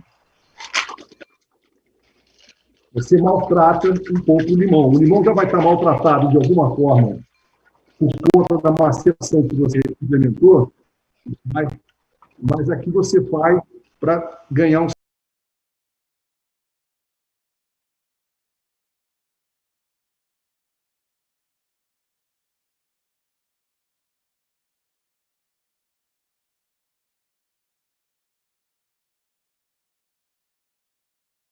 a dosagem certa e você mexe gentilmente. Continua no direct examination. Você mexe gentilmente para que o açúcar possa subir. Qual é a diferença das duas caipirinhas em termos de sabor? Cada um prefere um tipo. Eu prefiro a tradicional. Eu não gosto da caipirinha batida. Mas tem uma diferença importante. Se você está dando uma festa, e a Valéria certamente vai corroborar o que eu vou dizer, normalmente em festas, as caipirinhas e os drinks são servidos na coqueteleira. Por que isso? Porque o álcool dilui um pouco mais com o açúcar e a bebida fica mais fraca.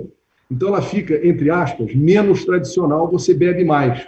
Então você, às vezes, que pode ir para um restaurante, beber 3 ou 4 caipirinhas e ficar de porre, se você for a uma festa, que você está dançando normalmente e tudo, você vai beber 8, 10 caipirinhas, como essa daqui, porque elas são realmente muito mais suaves. Eu paro por aqui, por enquanto, Miguel. Muito bom, Marcelo. Minha caipirinha está pronta. Um brinde à sua caipirinha com água. Mas a próxima da parte da tarde, depois do call, está aqui separada. Vocês vejam que eu não botei nada aqui, né? Já estamos devidamente munidos de bebidas. Eu tenho as duas bebidas, portanto vou guardar as duas para mais tarde, para não perturbar de forma definitiva a condução da entrevista. Sem prejuízo disso, acho que a ideia é irmos aproveitando um pouco, e eu vou começar pela caipirinha, porque o Negroni tem mais gelo e eu tenho ainda aí um pouquinho de sobra. Perguntava, devolvendo à Valéria. Valéria, já nos explicou um bocadinho como é que viveu o início do impacto do Covid na arbitragem. A minha segunda pergunta, e gostava também, obviamente, Marcelo, como é que a permanência das restrições e da indefinição quanto ao relaxamento das medidas de confinamento tem influenciado as decisões estratégicas e processuais nos processos que estão em curso e também naqueles que estão prestes a ser iniciados? Em concreto, eu pedi-lhe para partilhar alguma aprendizagem que tenha tido desde o início da pandemia que queiram partilhar, ou se mudou alguma coisa na estratégia de, por exemplo, nomeação de árbitros. Eu acho que o Marcelo tem uma anedota interessante sobre a questão de nomeação de árbitro, que eu vou deixar ele contar para vocês. Mas em relação ao impacto que a gente vê, ou talvez até como é que a gente teve que, de certa forma, evoluir em relação à arbitragem, o que ficou muito claro é que a dinâmica entre árbitros, evidentemente, é completamente diferente da que era há 6 meses atrás. As pessoas subestimam um pouco, eu já escutei muitas pessoas falarem, o novo normal vai ser isso, a gente vai... Aliás, eu detesto essa expressão, novo normal, mas enfim, o novo normal vai ser isso, a gente vai agora ter todas as arbitragens virtuais, porque os clientes já viram que é mais barato, porque os clientes viram que é ótimo. Não é verdade. O que a gente tem visto é que, a despeito desse relaxamento, mas ainda não um retorno 100% presencial, muita gente ainda prefere e quer esperar, mesmo sabendo de que isso vai implicar uma demora maior na resolução do caso, quer esperar a oportunidade de ter uma audiência presencial, quer esperar a oportunidade de ter a testemunha frente a frente, de poder ter o tribunal frente a frente, como o Marcelo bem pontuou. A gente tem um span de atenção com tela, que é muito mais limitado do que o span de atenção que a gente tem fisicamente. Então, se uma audiência física de 6, 8 horas já é exaustiva, uma audiência virtual de 6, 8 horas é um massacre. No início, todo mundo aceitava fazer, hoje, como o Marcelo já mencionou, a maioria dos tribunais está limitando para 5 ou 4 horas por dia. O que isso significa? Do ponto de vista de advogado e do ponto de vista de árbitro, é que ele vai ficar, uma audiência que presencialmente seria uma semana, ele vai ficar 2 semanas fazendo audiência. Ninguém quer também ficar tanto tempo preso na resolução de um único caso. Isso é um ponto. Então, a gente está se adaptando, mas acredito eu que, e é o que tem acontecido comigo, embora eu tenha realizado audiências não só de assinatura de termo, deliberações, que eu acho que é algo que efetivamente a gente vai começar a ter cada vez mais por Zoom, audiências para medidas cautelares, que eu realmente acho que a audiência virtual é um formato interessante, porque normalmente são só os advogados fazendo as sustentações deles.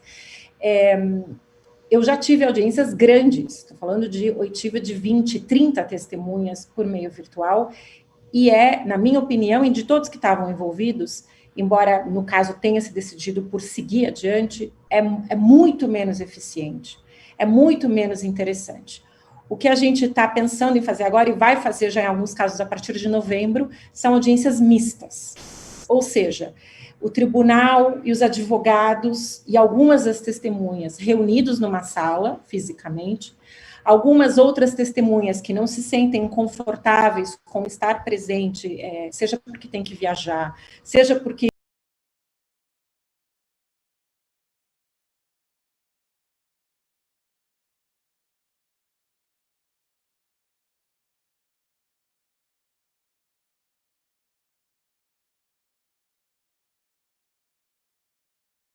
diante, não sei te dizer.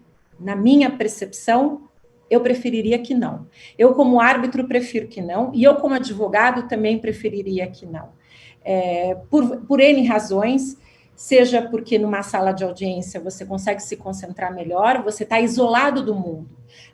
Numa videoconferência, seja ela feita desde o seu escritório, seja ela feita da sua casa, que é o pior cenário possível, você tem várias distrações ao mesmo tempo, né? Em casa é pior ainda, porque você tem, para quem tem filho pequeno, como é o meu caso, sabe, filhos pequenos pedindo atenção, você tem coisas acontecendo no vizinho, fazendo barulho, enfim, a sua capacidade de concentração naquilo que está acontecendo na tela é muito menor. Existe outro, na minha opinião, grandíssimo problema das audiências virtuais, é a interação do próprio tribunal. Um tribunal, quando ele se reúne fisicamente, ele interage quase que 100% do tempo durante a audiência. Seja por troca de olhares, seja por troca de comentários durante os intervalos, seja por conversas sobre a percepção do caso, nos almoços ou jantares que o tribunal tem. Isso é completamente eliminado com o mundo virtual. Você, no mundo virtual, tem 3 pessoas que estão baseadas em lugares diferentes. O único meio de comunicação que elas têm é o WhatsApp, que evidentemente vai ser muito mais telegráfico em termos de intercâmbio de impressão ou de opinião, ou o que quer que seja. E quando tem um intervalo, convenhamos, ninguém quer ficar conversando na sala separada, todo mundo quer levantar da cadeira, espairecer, fazer outra coisa. Então, essa interação do tribunal é muito afetada, e, na minha opinião, ela é subestimada, especialmente pelos advogados e pelas partes. É importantíssimo que o tribunal tenha a condição de poder interagir, especialmente para o presidente do tribunal, se ele não conhece, ou se ele não trabalhou muito com os coárbitros que estão atuando naquele caso. Quando são pessoas que já se conhecem há muito tempo, eu acho que essa interação virtual fica um pouco mais fácil, porque existe, eu falo entre aspas, um pouco mais de intimidade. Mas quando são árbitros que não se conhecem tão bem, o meio virtual é um meio que, querendo ou não, é impessoal. Pelo menos, e aí eu devo de novo denotar um pouco a minha idade, para pessoas da minha geração. Eu sou muito consciente de que os mais jovens, eles lidam com o virtual de uma outra forma, mas eles nasceram nesse mundo. Nós somos ainda da época em que a advocacia se exercia 100% presencialmente. Eu sou da época que ainda não tinha computador quando eu comecei a trabalhar, era máquina. Então, vejam, para que nós mudemos radicalmente de forma de interação, é algo que exige muito, mas que ainda que exija muita adaptação, ainda é limitada. Não existe uma forma, não encontraram ainda uma forma de nós podermos interagir do mesmo modo que seria presencialmente. Então, daí essa evolução que eu sinto agora de realmente se tentar realizar pelo menos a audiência em que boa parte dos atores dessa audiência vão estar presencialmente juntos. Os clientes, e o Marcelo vai poder dar a experiência dele com muito mais profundidade, acho que ainda não tem preferido migrar para o meio físico. Acho que eles estão confortáveis com a interação virtual. Em termos de intercâmbio de documentação, eu acho que é um caminho sem volta. Eu acho que a gente não vai voltar ao meio anterior de intercâmbio de comunicações por correio.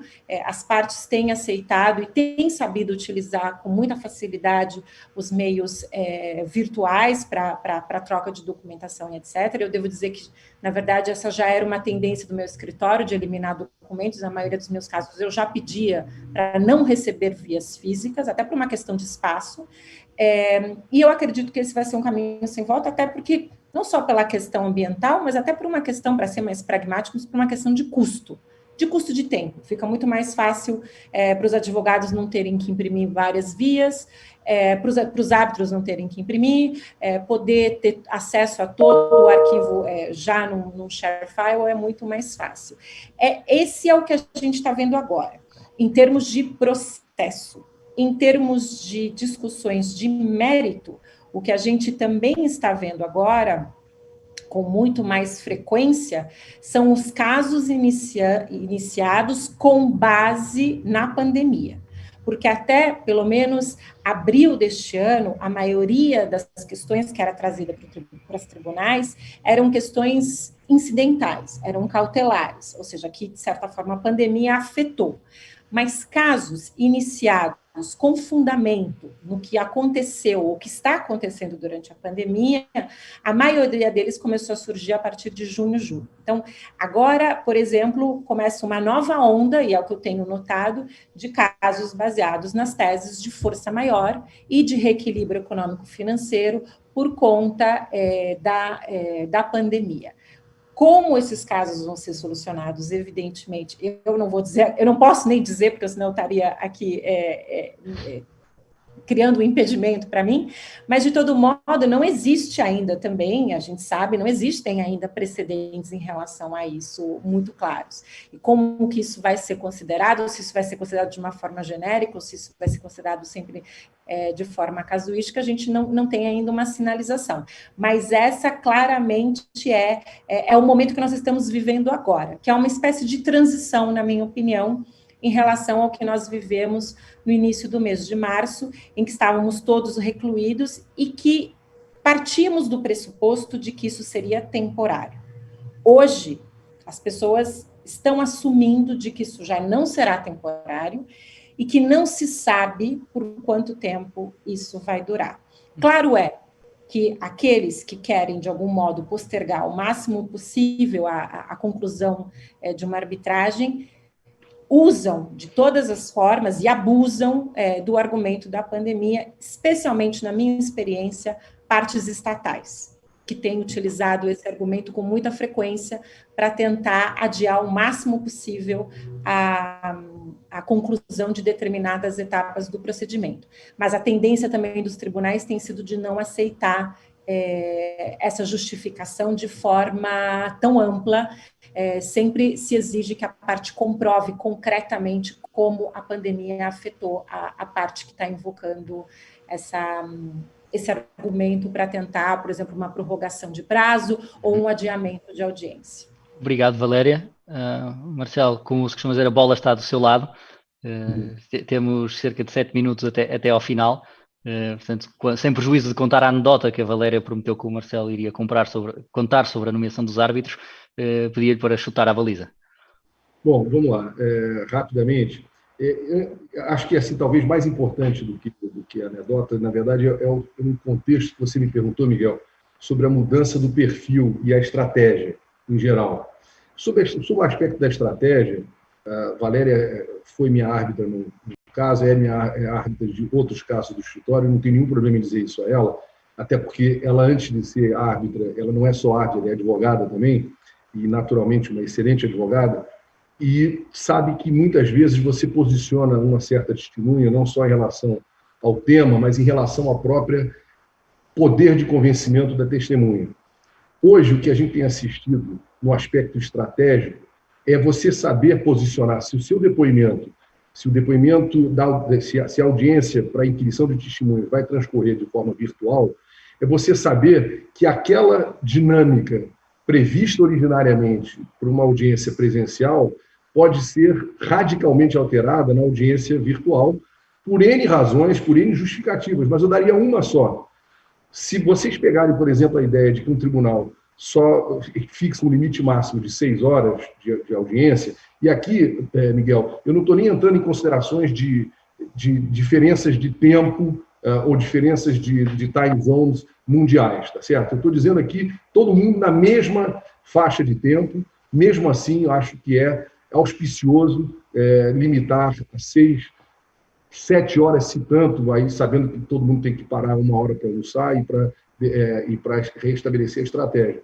Mas o fato é o seguinte, você jogar a sua testemunha, às vezes, que é mais prolixa, que é mais problemática para o final de uma audiência, é menos prejudicial a você que você colocar aquela testemunha no começo do dia, no dia seguinte. Tá certo? Então, você tem uma questão estratégica aqui importante. Uma questão que a sua pergunta embute, Miguel, que me parece importante, é o perfil dos árbitros. Será que, realmente, se as audiências virtuais tiverem vindo para ficar, espero que não, pelo menos as audiências virtuais de testemunhos, será que isso impacta também na escolha do seu futuro árbitro? E eu acho que sim. E aqui é um enorme campo que existe para os árbitros jovens, porque, naturalmente, os árbitros mais experientes, se por um lado trazem a experiência, trazem a tranquilidade da experiência em seu benefício, mas trazem também a idade. E a idade, evidentemente, compromete o poder de concentração da pessoa, por mais que você saiba que as pessoas bem mais idosas que se cuidam têm um poder de permanência e de concentração invejáveis. Então, Miguel, eu diria a você, exige uma mudança de perfil de árbitro na medida em que você também precisa ter presente quem é que vai julgar o seu caso, não na sua medida cautelar no começo, mas o seu caso no mérito mais adiante. E exige um outro aspecto que me parece fundamental, uma certa dinâmica dos tribunais arbitrais e das partes com as adaptações em otimização do tempo. E aqui eu quero ser um pouco mais específico, pode parecer uma obviedade, e ela é uma obviedade dita de forma genérica, mas na prática, nem sempre as partes têm interesses processuais semelhantes, né? E eu diria isso pelo seguinte, porque não há nada mais aflitivo do que um tribunal mudo. Eu estou dizendo assim, o melhor tribunal do mundo, eu não estou julgando qualidade, mas o tribunal que não te dá um sinal para saber se você está agradando ou não, se você está indo no caminho certo ou não, é um tribunal aflitivo pela ótica do advogado. Os advogados gostam de ser orientados pelo tribunal quando, por exemplo, numa circunstância fática X, o tribunal diz, doutor Ferro, o tribunal já está ciente disso, já formou o seu convencimento, pode mudar o tópico. E, evidentemente, pode ser a favor do meu cliente ou pode ser contra o meu cliente, mas não adianta, salvo se eu tiver uma bala de prata com aquela testemunha que possa mudar aquele entendimento, não adianta, o tribunal já chegou, quando você ouve 3, 4 testemunhas sobre o mesmo contexto fático, o tribunal já forma o seu convencimento. E aqui é que eu acho que abre um campo enorme para os tribunais proativos. O que é o tribunal proativo? É aquele tribunal que, assim como aqui no Rio de Janeiro e em São Paulo, aliás, no Brasil inteiro tem muito, assim, na Europa não tem, mas é o flanelinha. Flanelinha, Miguel, é aquele sujeito que te achaca dinheiro no estacionamento público, pretensamente cuidando do seu carro e ajudando a manobrar o seu carro. Ele vem por aqui, deixa solto, vai, desfaz e tal. O tribunal arbitral tem que ser um pouco flanelinha, assim, sem nenhum demérito com a expressão pejorativa, para orientar as partes também naquilo que interessa a ele, o tribunal, saber. Os tribunais proativos, Miguel, minha experiência vai nesse ponto, e acho que é de vários colegas que eu sei aqui presentes também nesse sentido, mostra que o tribunal proativo, ele avança o questionamento. Ele nunca sai de uma audiência com o mesmo nível de informação que ele entrou. Muito ao contrário. Sobretudo se ele lança para as partes os tópicos mais relevantes, sem cercear o direito de defesa das partes a obterem informações por outros meios, mas, naturalmente, o tribunal é educado, mais bem educado na audiência, e normalmente o tribunal proativo sai melhor da audiência do que entrou. E aqui, uma das inovações que eu tenho visto acontecer, e eu estou até tentando emplacar isso num caso em que eu sou advogado, uma audiência que vai se revelar bastante extensa, provavelmente virtual, em que eu estou propondo que as partes mandem os seus opening statements gravados uma semana de antecedência. Só mande para o tribunal arbitral. Tá certo? Ou seja, o tribunal vai ter uma semana para ver no conforto do seu lar, sem nenhum tipo de constrangimento, e fazer as anotações de praxe. E o que nós pedimos, ou pelo menos essa é a orientação que eu estou tentando emplacar, é que o tribunal, com 2 dias de antecedência, mande para as partes os tópicos que elas gostariam, que ele, tribunal, gostaria de ver esclarecidos, no opening statement, que agora não precisa mais ter 1h30, 2 horas, passa a ter 15 minutos, 20 minutos, se tanto, porque o tribunal vai ter endereçado ao autor da ação, da arbitragem, 5 pontos, ao réu da arbitragem, outros 5 pontos, e o opening fica muito mais pragmático, muito mais direto. Dir-se-á, mas qual é a certeza que eu tenho que o tribunal vai ver a minha audiência? Bom, essa certeza você tem que ter tido lá atrás quando indicou o árbitro. E se você não tem essa certeza, realmente você obrou mal. Então, na verdade, essa é uma nova geração de árbitros, a nova formação do tribunal, mostra que, de alguma forma, tem um espaço para quem tem maior acesso a uma certa tecnologia. Doug Jones tem uma matéria no Global Arbitration Review, e o Doug Jones mostrando o aparato dele como árbitro, na mesa de trabalho dele, ele parece assim o piloto da nave Enterprise, de Jornada nas Estrelas. Não é? São 3 monitores distintos, mas é razoável, porque ele precisa ter o acesso aos documentos. E, por fim, a última observação que eu faria seria a seguinte: os clientes. O cliente quer a audiência.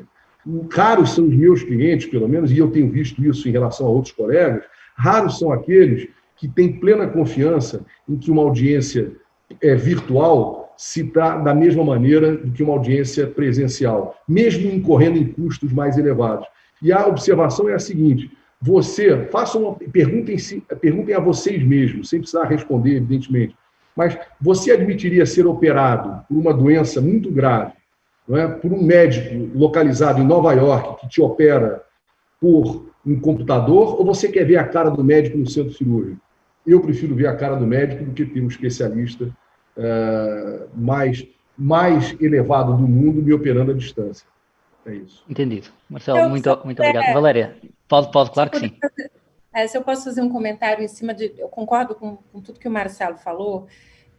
Eu acho que existe uma questão que, de novo, eu insisto com isso, que é subestimada. Eu acho que as pessoas estão passando por uma euforia muito grande, tentando tirar tudo que é de positivo da pandemia, etc. E óbvio que existem muitas coisas positivas que vieram da pandemia, inclusive para o mundo arbitral.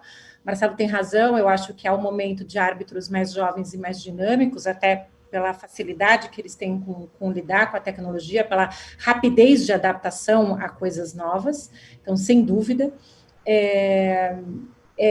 é também um momento para, por exemplo, árbitros que normalmente estão em países periféricos e por questões de custos não são nomeados pelas partes, então é uma oportunidade para que passem a ser considerados porque esses custos vão ser reduzidos, mas não vamos nos esquecer de 2 coisas, e até usando o exemplo que o Marcelo deu da operação, imprevistos sempre acontecem. E imprevistos no meio virtual são muitas vezes muito mais difíceis de administrar do que no meio presencial. O vídeo que acabou de acontecer comigo, não sei se vocês perceberam, mas eu caí 2 vezes da reunião.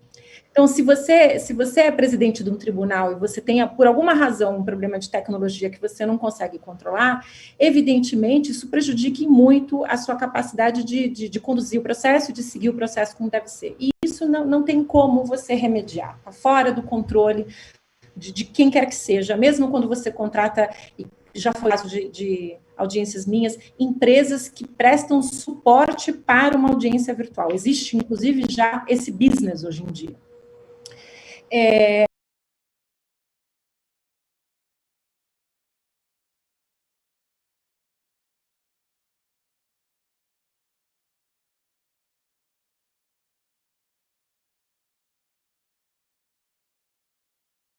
sente a pressão de todo mundo olhando para ela, do tribunal olhando para ela. Quando ele está confortável numa outra sala, ele se sente muito mais relaxado, muito mais à vontade, eventualmente para não olhar para a tela, ele não está olhando para o interlocutor dele. Isso a gente perde no virtual, por mais que haja tecnologia, por mais que você se prepare, isso não tem, como eu disse, ainda não se encontrou uma forma de suprir isso, talvez com holograma, eu não sei, mas ainda não chegamos nesse meio. Existe ainda uma outra questão de que e sobretudo em casos muito combativos, que é a capacidade de interceder quando as coisas estão acontecendo em real time, que você não tem condição de fazer numa audiência virtual. Essa coisa de levantar a mãozinha, de mandar no chat, não tem o mesmo dinamismo. Até lá, o advogado do outro lado já fez a pergunta que o outro advogado não queria que fizesse, e se perde o timing para as coisas. Então, de novo, por isso que eu acho que a gente está caminhando agora, a gente está baixando um pouco essa euforia inicial de que tudo está lindo, que a gente vai substituir tudo pela tecnologia, que vai ser fantástico, etc., para algo talvez mais realista, de que a gente não tem ainda condições de fazer isso, e eu espero, na verdade, de que a gente ainda não substitua por completo o contato humano. Não vamos nos esquecer que a gente está se afastando um pouco do que é a arbitragem na sua origem. A arbitragem na sua origem é isso, são duas coisas, é a confiança que você tem na pessoa que você nomeou, ou nas pessoas que foram nomeadas, e cujo contato você passa a não ter mais. Você não sabe o que essas pessoas estão fazendo, você não sabe o que essas pessoas estão pensando durante o seu caso. E uma outra coisa essencial, que o Marcelo, tenho certeza que vai concordar comigo, porque ele é um advogado que presencialmente consegue justamente pela postura, pela capacidade de comunicação, o advogado não tem... Não, você quer mais elogio? O advogado não tem condição de se expressar do mesmo modo que ele se expressa presencialmente. Ele não causa o mesmo impacto. Talvez seja oportunidade para pessoas mais tímidas, que normalmente na frente de uma câmera não se sentem tão intimidadas do que numa sala de audiência com 50 pessoas olhando ou 100 pessoas olhando para você, mas a verdade é que o grande advogado, na minha opinião, ainda é o advogado que sabe persuadir um tribunal. E isso, ao vivo, não é a mesma coisa do que no virtual. Então, eu tenho que adiantar que eu fiquei muito convencido com aquilo que os dois disseram, portanto foram extremamente persuasivos os dois e tocaram em pontos muito, muito interessantes. Já estamos nos descontos daqui do nosso, aproveitando a temática futebolística que o Marcelo inseriu, já estamos nos descontos do nosso painel. Eu fazia uma última pergunta aos dois, em modo muito sucinto. Se pudessem escolher uma coisa para ficar desta pandemia e uma coisa para o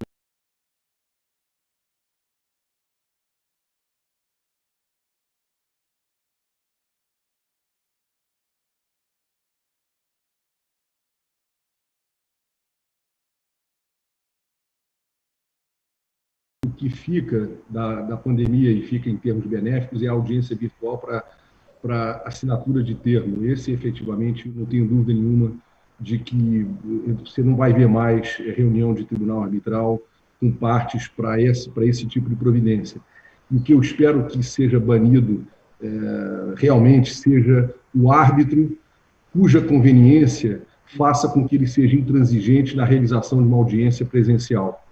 Ou seja, às vezes, o árbitro, entre aspas, inventa certas dificuldades. Claro que não digo nesse momento, que nesse momento vários países estão fechados para o mundo, a começar pelo nosso aqui, com muita restrição de viagem.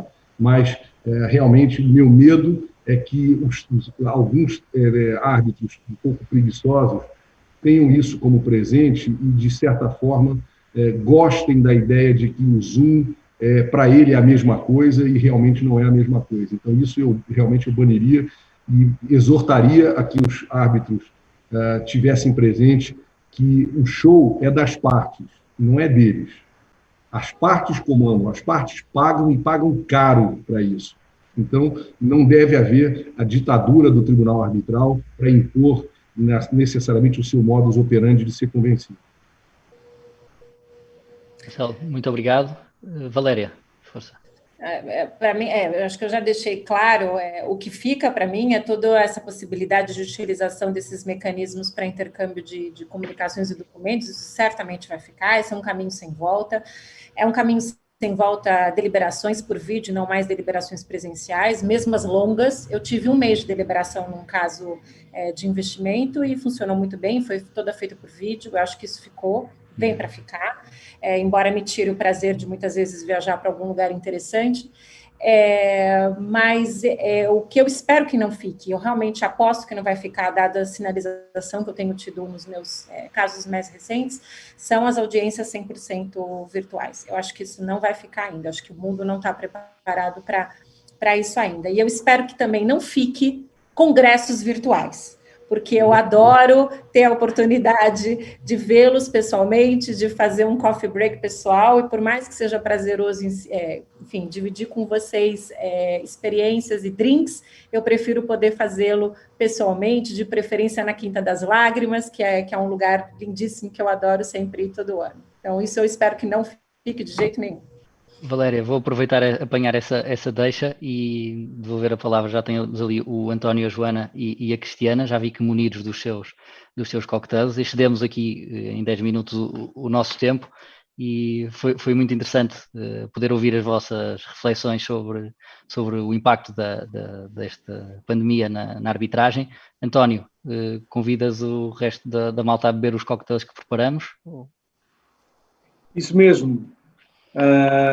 Obrigado, Valéria, obrigado, Marcelo, obrigado, Miguel. Foi uma conversa francamente boa e não foi por estarmos a aproveitar os cocktails maravilhosos que a conversa se tornou melhor nem pior, mas de facto, obrigado pelas receitas. O Negroni grows into me, a caipirinha já é uma velha amiga. É verdade que a distância não é amiga destes congressos, mas apesar de tudo parece que houve aqui um convívio e uma aproximação entre todos e que deu para matar um pouco a saudade dos outros anos, e esperamos que para o ano estejamos todos fisicamente juntos em Coimbra a discutir novos temas que surjam. E muito obrigada aos três. Agora, queríamos convidar todos os participantes, exatamente porque o evento de Sub-40 dos Encontros de Coimbra é conhecido pelo que a Valéria chamava dos coffee breaks, a pausa para café entre amigos e fazer mais amigos ainda. São todos convidados a seguir o link da terceira fase deste nosso evento, onde vão ser dirigidos para breakout rooms e vão ser rodados aleatoriamente nesses mesmos breakout rooms durante um período de X em X minutos. E, portanto, agradecendo mais uma vez a todos e espero ver-vos no breakout room. Até já. É já de seguida, sem pausa. Até já. Obrigada a todos.